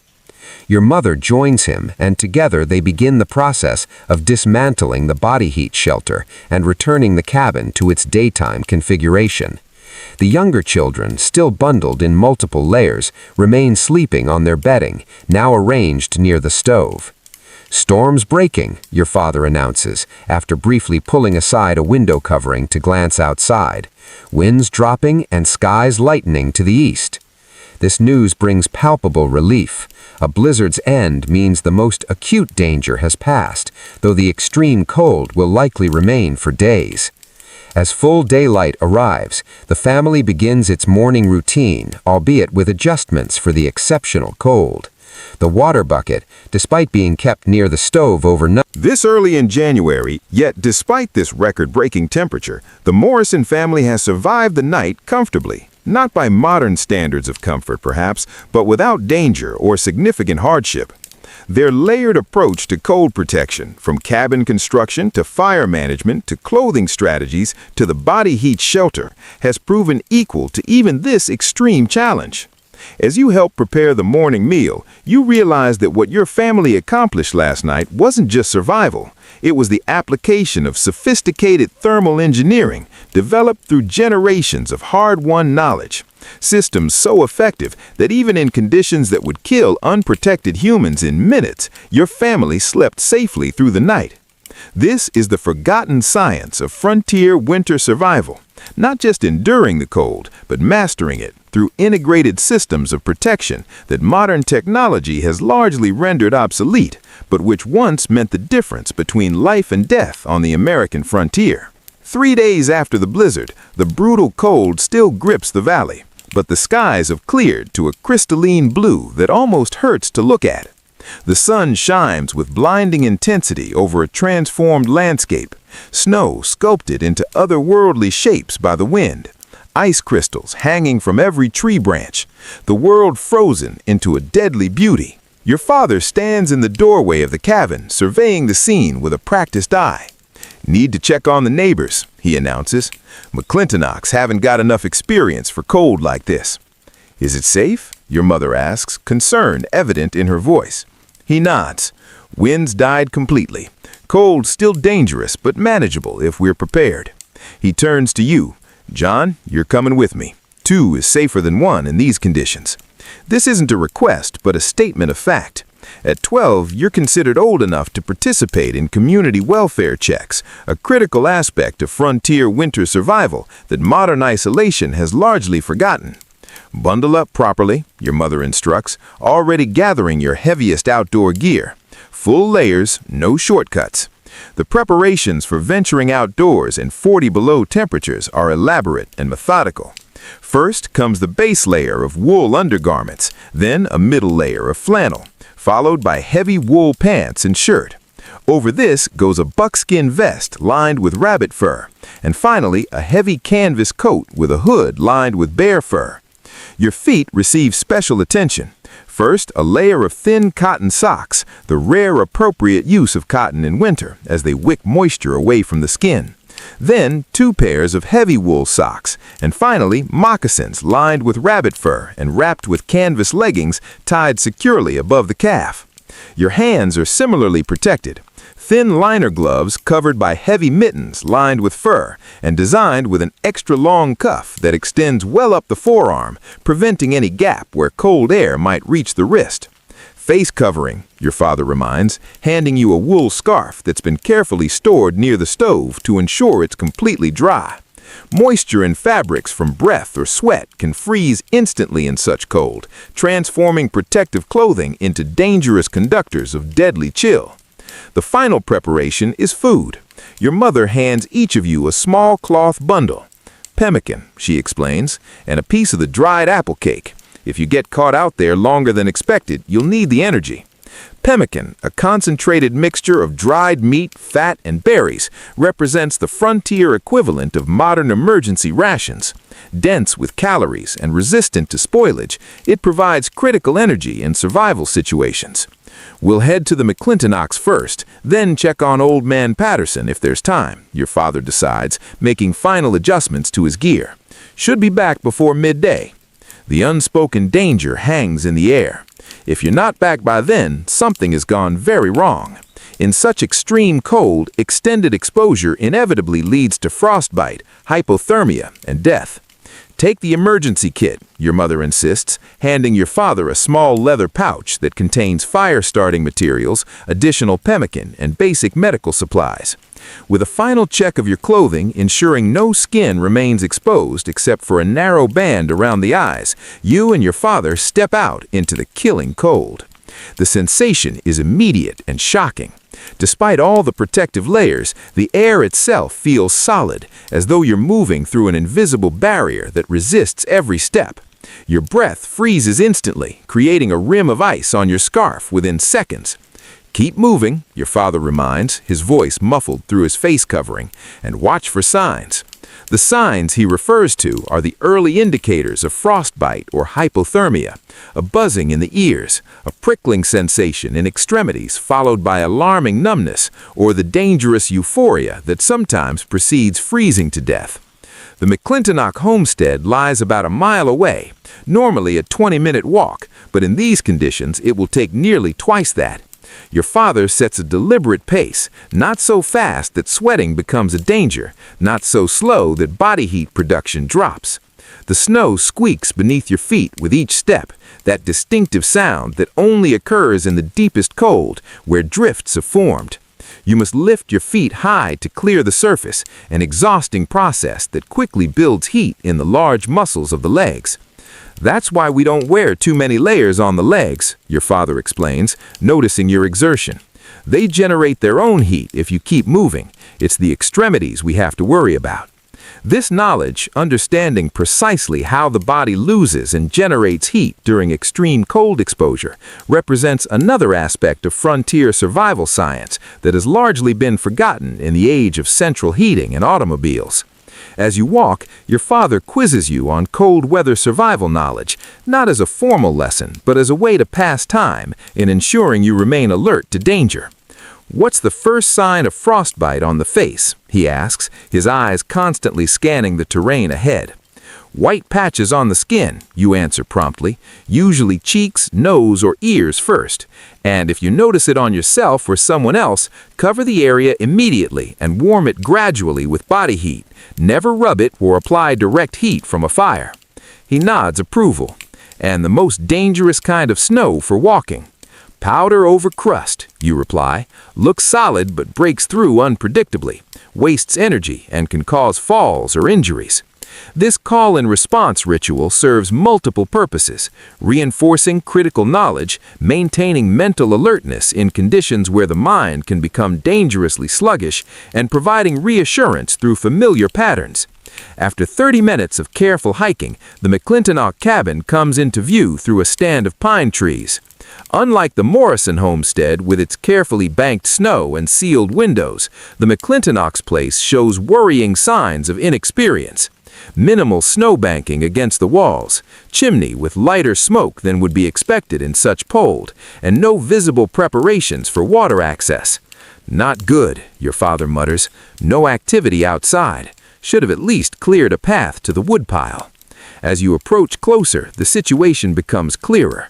There are no tracks in the snow around the cabin, not even to the outhouse, suggesting the family hasn't ventured outside since the blizzard began 4 days ago.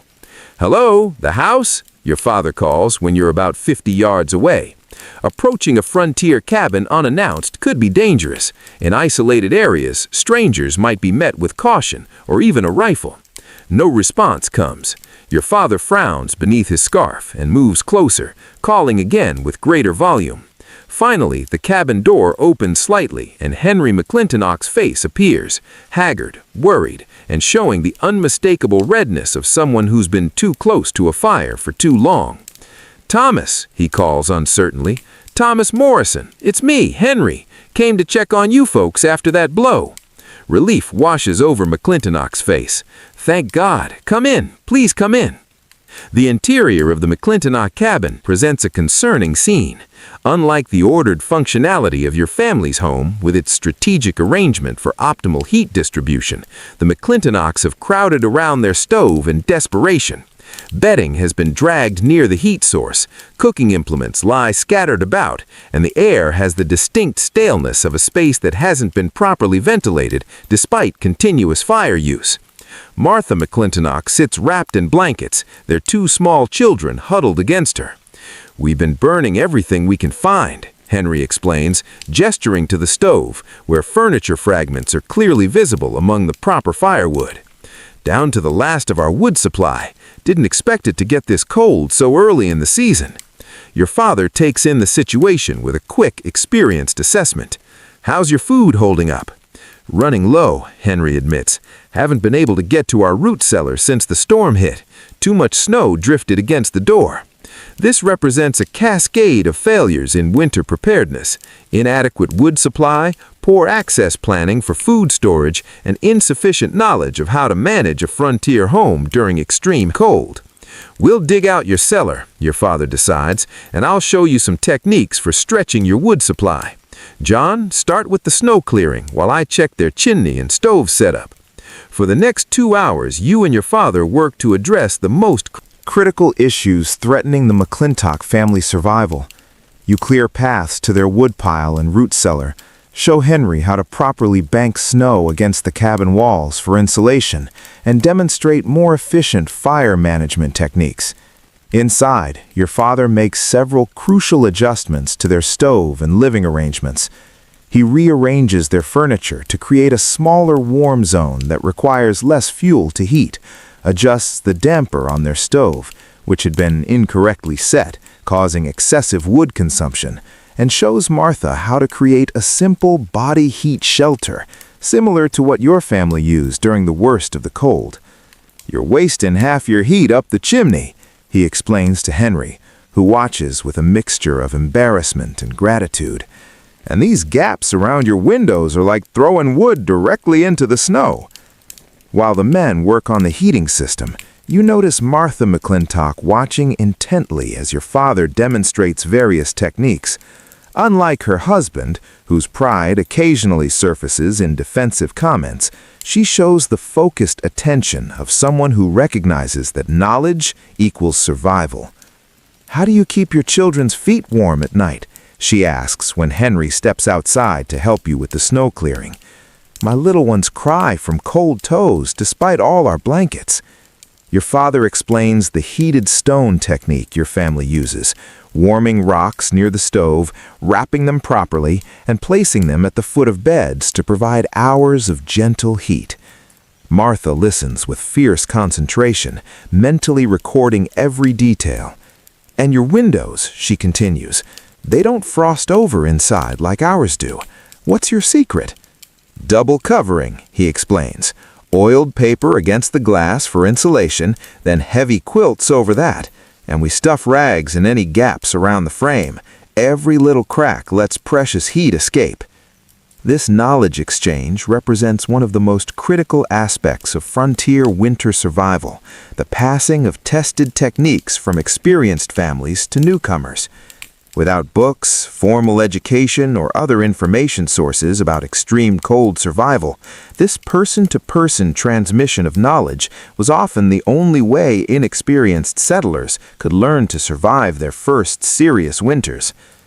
By midday, the situation at the McClintock homestead has improved significantly. Their wood supply, while still concerning, will last longer with proper fire management. The newly accessible root cellar provides additional food security, and most importantly, they now possess knowledge that will help them adapt to frontier winter conditions. "We can't thank you enough," Henry says as you prepare to leave. The strain of pride is evident in his voice, a man struggling to accept help while knowing his family's survival depends on it. "No need for thanks," your father replies simply. "That's how it works out here. My first winter, old Jim Barker did the same for our family. You'll do it for someone else someday." This paying forward of survival knowledge formed a crucial social bond in frontier communities, a recognition that harsh environments required cooperation despite the fierce independence frontier life otherwise encouraged. As you and your father prepare to depart, Martha presses a small bundle into your hands. "Fresh bread," she explains. "Made it yesterday with the last of our white flour. Please take it with our thanks." This offering, precious white flour transformed into bread during a survival situation, represents more than simple gratitude. It's an acknowledgement of community bonds and mutual aid that transcend mere transactions. "We'll check back in a few days," your father promises. "Weather's supposed to moderate by week's end. You'll make it through fine now that you know what to do." The return journey to your cabin takes less time, partly because the trail is now broken, and partly because the sun has raised the temperature slightly, perhaps to a mere 30 below instead of 40. "Think they'll make it?" you ask your father as the Morrison homestead comes into view. He considers the question seriously. "They will now. Another day or two and it might have been a different story. That stove setup was dangerously inefficient, and they were burning through their wood at 3 times the necessary rate." This assessment isn't callous, but factual. On the frontier, survival margins could be calculated with mathematical precision. The McClintocks had been on a trajectory toward a freezing cabin within days, with predictably fatal results. "Martha's the one who will keep them alive," your father adds after a moment. "She was listening and learning. Henry still got too much pride to admit how much he doesn't know."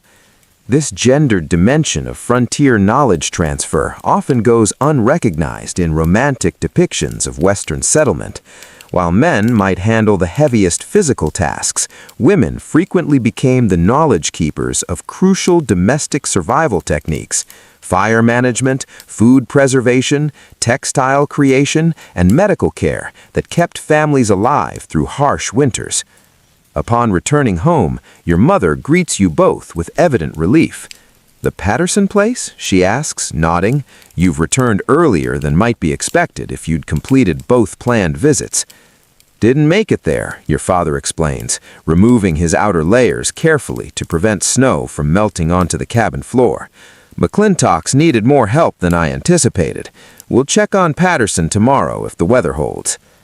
Over coffee and the bread Martha provided, your father describes the McClintock situation in detail.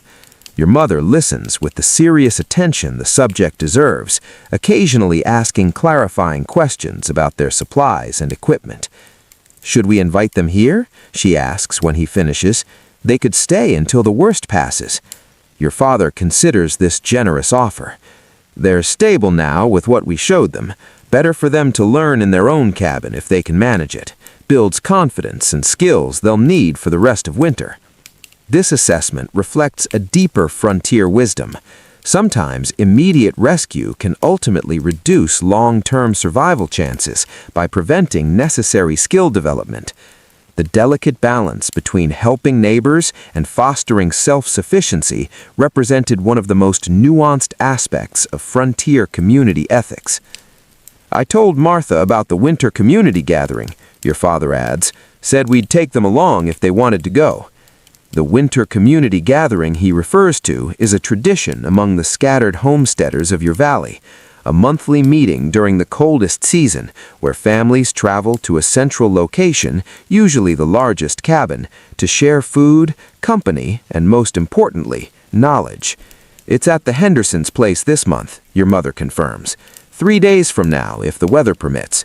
Mary Henderson specifically mentioned she'd be demonstrating that new wool spinning technique she learned from the Swedish family up north.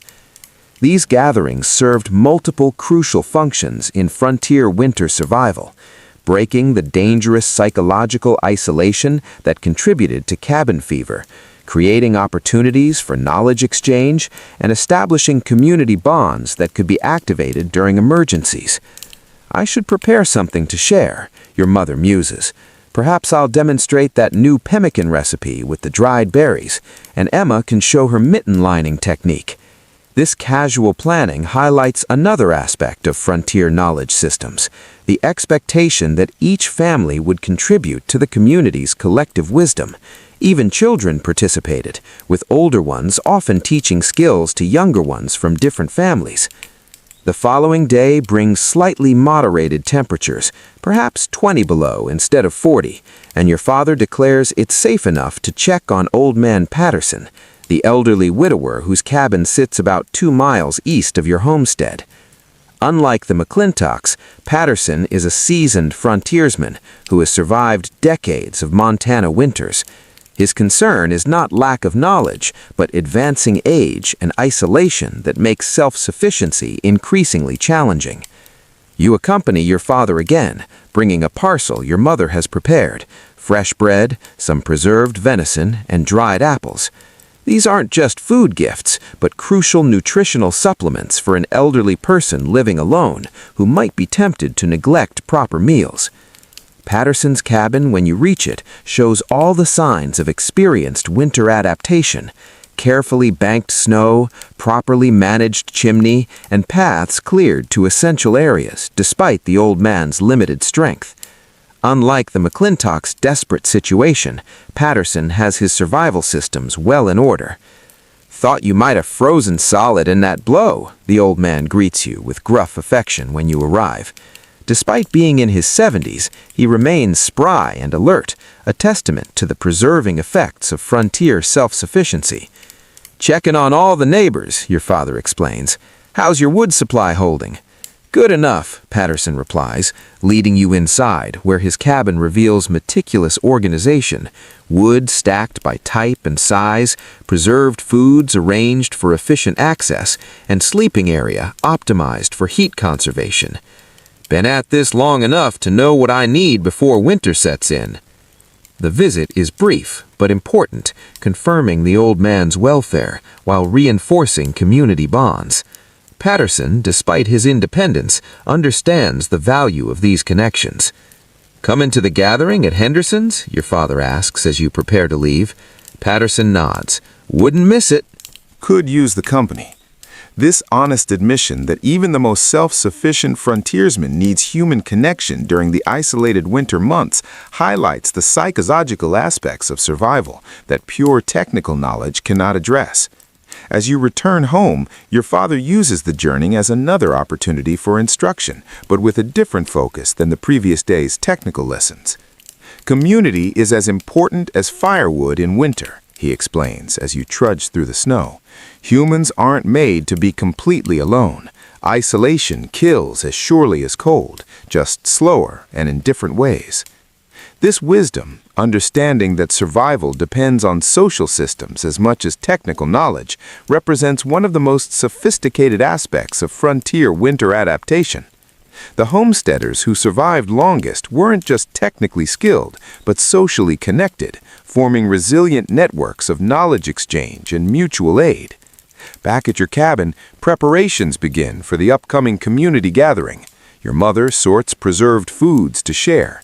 Emma works on completing a pair of specially lined mittens to demonstrate her technique, and even the younger children participate by helping prepare simple gifts for other families: carved wooden toys and carefully preserved pine cones decorated with scraps of colored fabric.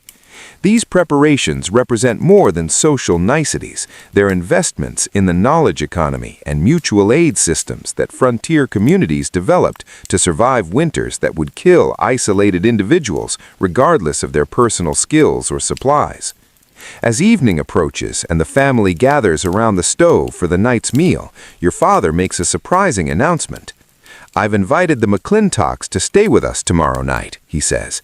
"Temperature's supposed to drop again, and I'm not confident their cabin is ready. We'll take them to the Henderson gathering the following day." Your mother nods approval without hesitation, though it means additional strain on the family's food supplies and sleeping arrangements. I'll prepare the corner space for them. The children can share with ours. This decision to temporarily bring another family into your already crowded cabin demonstrates the frontier understanding that community survival sometimes required direct intervention beyond mere knowledge sharing. Henry didn't want to accept, your father continues, a hint of frustration in his voice. Martha convinced him. She understands what's at stake. Again, the gendered dynamics of frontier survival emerge, women often making the pragmatic survival decisions that male pride might otherwise prevent. As darkness falls and the nightly fire banking ritual begins, you reflect on the community dimensions of winter survival you've witnessed over the past 2 days. The technical skills and knowledge your family possesses, fire management, insulation techniques, clothing systems, form only part of their survival strategy. Equally important are the social connections, knowledge exchange networks, and mutual aid systems that bind the scattered homesteaders together. This is the forgotten social science of frontier winter survival, not just the technical how-to knowledge of staying warm, but the sophisticated community structures that made long-term survival possible in conditions that would quickly kill even the most skilled individual acting alone. The day of the community gathering dawns clear, but brutally cold. The McClintock family arrived at your cabin the previous evening. Henry, Martha, and their 2 children, Alice, age 7, and Peter, age 4, looking exhausted but relieved to be in a properly heated shelter. Your mother had reorganized the sleeping arrangements, creating space for the visitors by moving William and Michael into your bed area and preparing a separate spot for the McClintock children near the stove. Despite the crowding, the additional body heat actually made the cabin warmer during the night. As dawn light filters through the frosted window coverings, your father stands by the stove, conferring quietly with Henry McClintock. The men are planning the journey to the Henderson homestead for the community gathering. It's 5 miles, your father explains, tracing the route on a rough hand-drawn map. Normally not difficult, but with this cold and children along, we need to be prepared for trouble. Henry nods, the previous week's brush with disaster having humbled him considerably. What do you suggest? We'll take both sleds, your father decides, one for supplies, one for the younger children if they can't manage the walk, and we'll bring emergency gear. This casual mention of emergency gear underscores another dimension of frontier winter survival, the constant preparation for worst-case scenarios. No journey, however routine, was undertaken without contingency planning. John, your father calls, seeing you're awake, help me prepare the emergency packs. Together, you retrieve several carefully maintained leather pouches from the storage area. Each contains a specific category of survival tools: fire starting, shelter making, emergency food, and basic medical supplies. The fire starting kit is perhaps the most critical. It contains multiple ignition methods, flint and steel, a small magnifying glass, and a fire piston that can create ember through air compression. These are supplemented with various tinder materials, char cloth, birch bark, and specially prepared pine resin that will catch spark even in damp conditions. Check the char cloth, your father instructs. Make sure it's completely dry. You carefully inspect the blackened fabric squares, a specialized tinder created by partially burning cotton cloth in a closed container. When properly made, char cloth can catch even the tiniest spark, making fire possible in the most challenging conditions. The shelter kit contains a heavy canvas tarp, coils of rope, and several large safety pins that can be used to quickly create a windbreak or emergency shelter.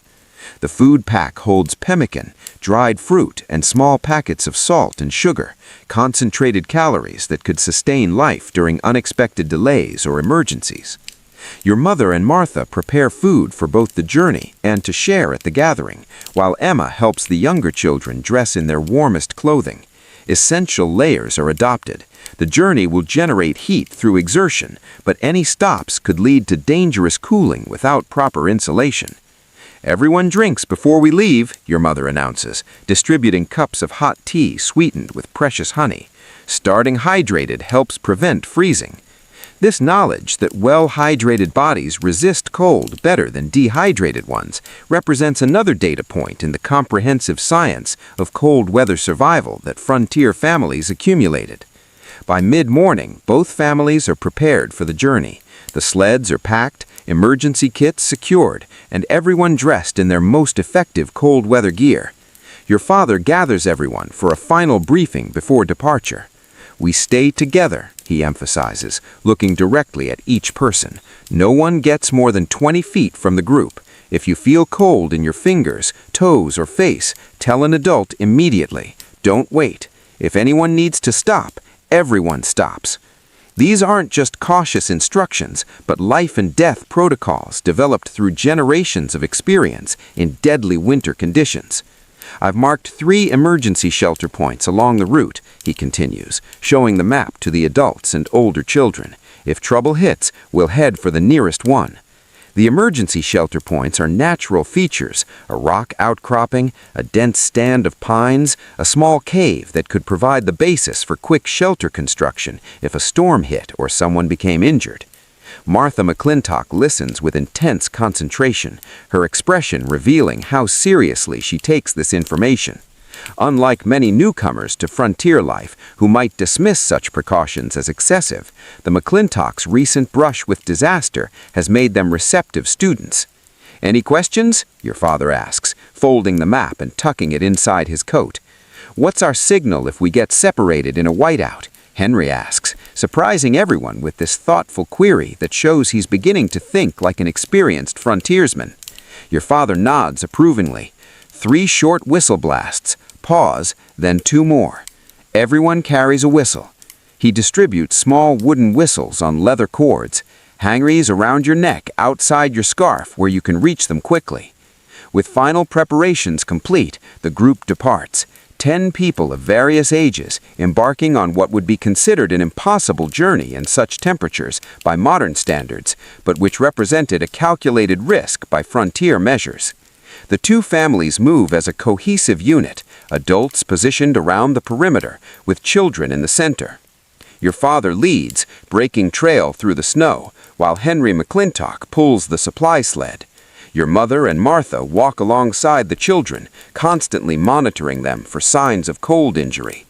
The temperature stands around 15 below zero, bitterly cold by normal standards, but almost mild compared to the -40 of the previous week. Still, any exposed skin would freeze within minutes, and a breakdown in clothing or shelter systems could quickly become life-threatening. The journey proceeds without incident for the first hour. The younger children begin to tire but remain in good spirits, occasionally riding on the sleds when the terrain allows. Everyone maintains proper hydration by sipping from insulated water containers carried close to the body to prevent freezing. Then, at a point approximately halfway to the Henderson homestead, the first sign of trouble appears.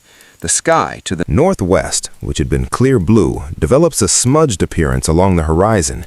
Your father stops, studying this distant visual signal with concern.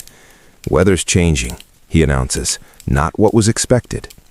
This ability to read subtle atmospheric signs, changes in cloud patterns, shifts in wind direction, alterations in the quality of light, represented a crucial frontier survival skill. Modern weather forecasting technology has largely replaced this observational knowledge, but for frontier families, accurate weather prediction could mean the difference between life and death. "Should we turn back?" Henry asks, also studying the horizon. Your father considers the options carefully. "No, Henderson's place is closer now than home, but we need to pick up the pace." The group resumes movement with renewed urgency. The younger children are placed on the sleds permanently to maintain speed, and rest stops are abbreviated to the minimum necessary for quick hydration and monitoring. Within 30 minutes, the weather change becomes more pronounced. The wind picks up from the northwest, carrying fine ice particles that sting exposed skin. The temperature begins dropping noticeably, and the clear blue sky gives way to a steely gray overcast. It's coming faster than I thought, your father admits, his experienced eyes continually assessing the evolving threat. We need to make a decision. This is the reality of frontier winter travel. Conditions can change rapidly, forcing life or death choices with limited information. Modern travelers might check radar images on smartphones or call for assistance. Your father has only his knowledge, experience, and prepared emergency systems. There's the Carson Line Shack about half a mile east, he says, pointing toward a small rise. Abandoned, but still standing last time I checked.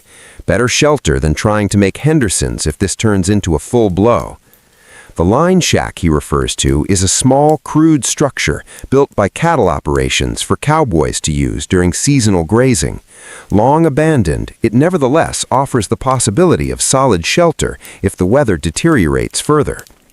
Henry McClintock defers to your father's judgment without hesitation, a significant change from his earlier pride. Lead the way, we'll follow.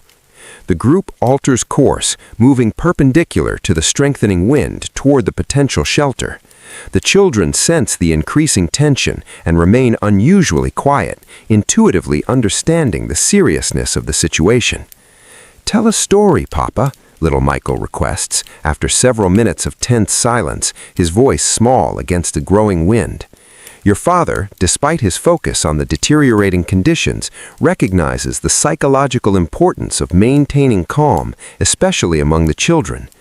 "Do I ever tell you about the time I got caught in a whiteout with nothing but a buffalo hide and a tin cup?" he begins, his voice deliberately light despite the circumstances, as he spins an engaging tale of a previous winter adventure, carefully edited to emphasize ingenuity and survival rather than danger. The group continues moving steadily toward the potential shelter. The story serves multiple purposes, distracting the children, maintaining morale, and subtly reinforcing survival knowledge that might soon be needed. The line shack appears just as the wind reaches concerning strength, a small, slumped structure partially buried in snowdrifts. It's hardly impressive, with its sagging roof and walls darkened by age, but to the wind-battered group, it represents salvation. "Let's check it before bringing everyone inside," your father says to Henry. "John, you stay with the others and keep everyone moving. No stopping now." While your father and Henry investigate the structure, you lead the remaining group in small circles, maintaining critical body heat through movement. The children are becoming increasingly tired and cold, despite their layers and the sled rides. "Sing something," you suggest to Emma, recognizing the need for distraction. She begins a simple frontier song with a repetitive chorus that the children can join. The singing serves as both psychological comfort and a way to maintain proper breathing in the cold. After what seems an eternity, but is probably only 5 minutes, your father emerges from the line shack. "It'll do," he announces. "Roof's mostly intact, and the walls block the wind. No stove, but we can manage." The group files into the crude shelter, a single room, perhaps 12 feet square, with dirt floor and rough plank walls. It's cold and dark inside, but the simple fact of being out of the wind creates an immediate improvement in conditions. "Emma, help get the children out of their snow-covered outer layers," your mother directs. "Martha, let's organize the supplies." While the women attend to these tasks, your father and Henry begin implementing the emergency shelter protocol, a series of actions designed to quickly transform even a marginal structure into a survivable haven. "John, help me seal these wall gaps," your father instructs, pulling canvas strips from his emergency pack. Together, you stuff fabric into the largest cracks where wind penetrates the rough construction. Henry, meanwhile, clears the ancient stone fireplace, checking the chimney for obstructions that might cause smoke to back into the shelter. It's primitive but functional, a critical advantage over having to build a fire ring from scratch. "Now for fire," your father announces once the basic weatherproofing is complete. This represents the most crucial step in the emergency response. Without heat, the shelter would simply be a place to freeze more slowly. He retrieves the fire-starting kit from his pack and begins preparing a small, carefully structured fire lay in the fireplace. Unlike the casual fire starting in your well-supplied cabin, this is a methodical process that leaves nothing to chance. First, he arranges the finest tinder, the precious char cloth in the center. Around this, he places progressively larger materials, birch bark shavings, splinters of resinous pine, and finally, small sticks arranged in a teepee structure. Single match fire, he announces, this apparently simple statement carrying enormous significance in frontier survival. The ability to reliably start a fire with a single match under adverse conditions represented one of the most critical survival skills.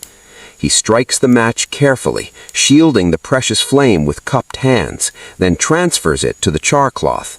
The blackened material catches immediately, creating a small but intensifying glow.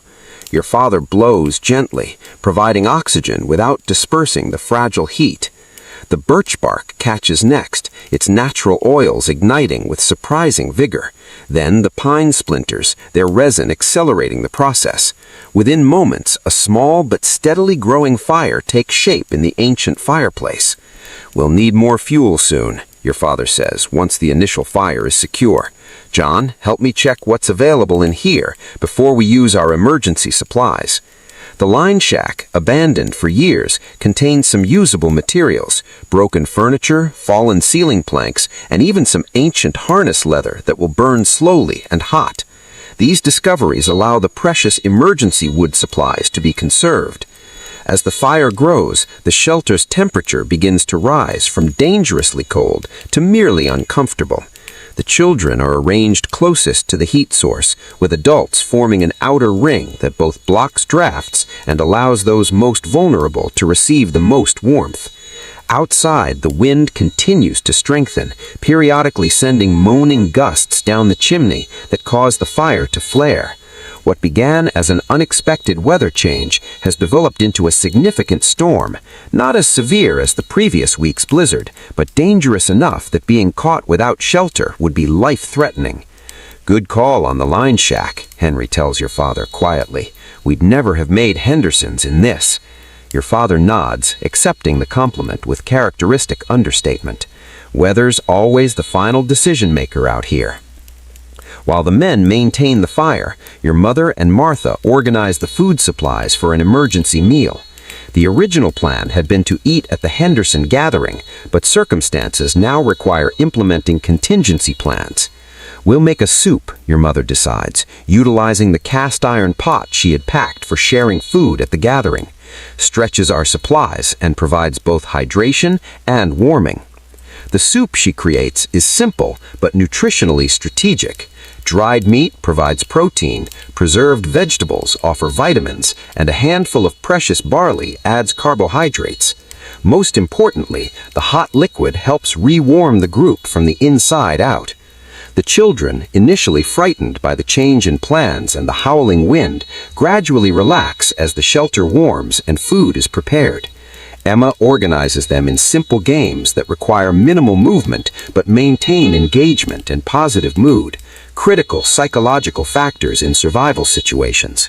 "Remember, happy minds make happy bodies," your mother approvingly observes Emma's efforts. This frontier wisdom, recognizing the connection between mental state and physical resilience, anticipated findings of modern survival psychology by generations. As the soup simmers, filling the crude shelter with appetizing aromas, your father conducts a thorough check of each person for signs of cold injury. He pays particular attention to the extremities, fingers, toes, ears, and noses, where frostbite typically appears first. Peter's left boot got snow inside, he discovers, examining the McClintock boy's foot. Need to address this immediately.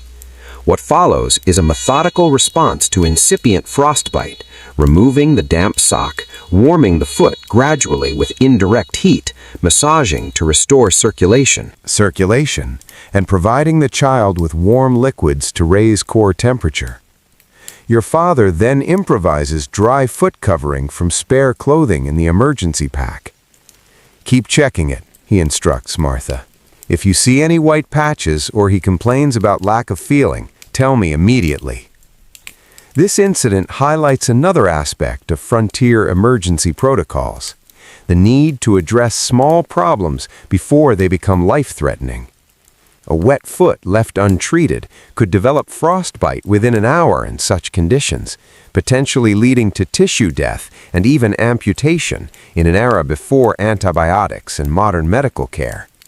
The storm continues to intensify throughout the afternoon, confirming the wisdom of seeking immediate shelter rather than attempting to reach the Henderson homestead. What would have been a pleasant community gathering has transformed into an emergency survival situation. Luck, not desperate thanks to preparation and timely decision-making, but serious nonetheless. As evening approaches, your father initiates the next phase of the emergency protocol, preparing for an overnight stay. This hadn't been the original intention, but frontier survival required adapting to changing circumstances without hesitation. "We'll need to organize sleeping shifts," he explains to the adults. "2 awake at all times, 1 tending fire, 1 monitoring everyone else." This rotation system ensures that the critical fire is never left unattended, while also providing surveillance for any developing problems among the sleepers. In extreme cold, a person might develop hypothermia without waking, making regular checks essential. The physical sleeping arrangement is equally strategic. Children in the center for maximum warmth, adults forming a protective perimeter.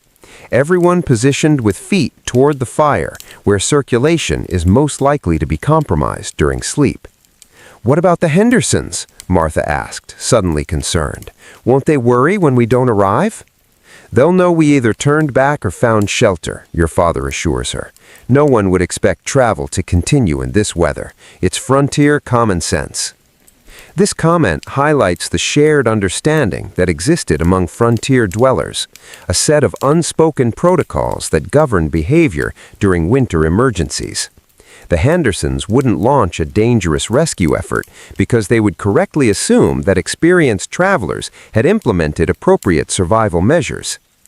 The evening meal is carefully rationed from emergency supplies, enough to maintain energy and morale without depleting reserves that might be needed for longer than anticipated. Your mother adds a special treat, a small amount of precious sugar mixed with snow, to create a simple dessert for the children. "A bit of sweetness keeps spirits up," she explains to Martha, who watches the technique with interest, "and happy children make for a more restful emergency shelter." As full darkness falls outside, the line shack has been transformed from an abandoned ruin into a reasonably comfortable emergency haven. The temperature near the fire approaches 60 degrees, a remarkable achievement given the howling sub-zero conditions just beyond the walls. The children, exhausted from the day's adventurous and comfortably fed, fall asleep quickly, despite the unfamiliar surroundings. The adults organize the first watch rotation, your father and Henry taking the initial shift while the women rest. "Should moderate by morning," your father predicts, studying the fire thoughtfully. "These early winter blows rarely last more than 12 hours. "How can you tell?" Henry asked, genuinely curious rather than challenging. "Wind patterns started fast, peaked early. The long blizzards build more slowly. Been watching Montana winters for 15 years now. They've got patterns once you learn to see them." This knowledge, the ability to predict storm duration from subtle atmospheric cues, represents yet another aspect of the comprehensive survival science that frontier experience developed. Nothing in modern meteorology would contradict your father's assessment, though it would be expressed in more technical terms about pressure systems and air masses. The night passes in the rhythm of survival. Fire tended continuously, sleeping bodies checked regularly, shelter maintained against the persistent efforts of the wind to find entry points. The adults rotate watches every 2 hours, ensuring that everyone gets some rest while critical safety functions continue uninterrupted. By dawn, as your father predicted, the storm begins to moderate. The howling wind diminishes to occasional gusts, and the opaque whiteout conditions give way to improved visibility. We'll wait another hour to be certain, your father decides, after checking conditions outside. Then head for Henderson's if the improvement holds. This patience, the willingness to delay gratification and remain in safe shelter until conditions clearly improve, represents another frontier survival principle. The most dangerous time often came when people eager to resume normal activities emerged from shelter too soon and were caught by a storm's second surge. The extra hour is used to properly prepare for travel, checking everyone's clothing for dampness, consuming a hot meal for energy, packing the emergency supplies in case they're needed again. Nothing is left to chance or improvisation. When the group finally departs the line shack, the weather has improved dramatically. The sun occasionally breaks through thinning clouds, and while the temperature remains well below zero, the absence of wind makes conditions manageable. Leave the fireplace stocked, your father instructs, as you prepare to close the line shack door. Next person who needs emergency shelter should find it ready. This final act, preparing the shelter for unknown future travelers who might face similar emergency conditions, exemplifies the frontier ethic of mutual aid across time. People you would never meet might someday owe their lives to this simple act of preparation. The journey to the Henderson homestead resumes with renewed appreciation for the margin between safety and disaster in frontier winter travel. What began as a routine community journey transformed overnight into an emergency survival situation, resolved successfully through preparation, knowledge, and timely decision-making. As the Henderson cabin comes into view, smoke rising comfortingly from its chimney, paths cleared around its perimeter, you reflect on the layers of knowledge demonstrated during this brief but intense experience. From your father's weather reading to the single-match fire starting, from the strategic sleeping arrangement to the calculated food rationing, each element represented a data point in the comprehensive survival science that frontier winter survival developed. Nothing in modern meteorology would contradict your father's assessment, though it would be expressed in more technical terms about pressure systems and air masses. The night passes in the rhythm of survival. Fire tended continuously, sleeping bodies checked regularly, shelter maintained against the persistent efforts of the wind to find entry points. The adults rotate watches every 2 hours, ensuring that everyone gets some rest while critical safety functions continue uninterrupted. By dawn, as your father predicted, the storm begins to moderate. The howling wind diminishes to occasional gusts, and the opaque whiteout conditions give way to improved visibility. We'll wait another hour to be certain, your father decides, after checking conditions outside. Then head for Henderson's if the improvement holds. This patience, the willingness to delay gratification and remain in safe shelter until conditions clearly improve, represents another frontier survival principle. The most dangerous time often came when people eager to resume normal activities emerged from shelter too soon and were caught by a storm's second surge. The extra hour is used to properly prepare for travel, checking everyone's clothing for dampness, consuming a hot meal for energy, packing the emergency supplies in case they're needed again.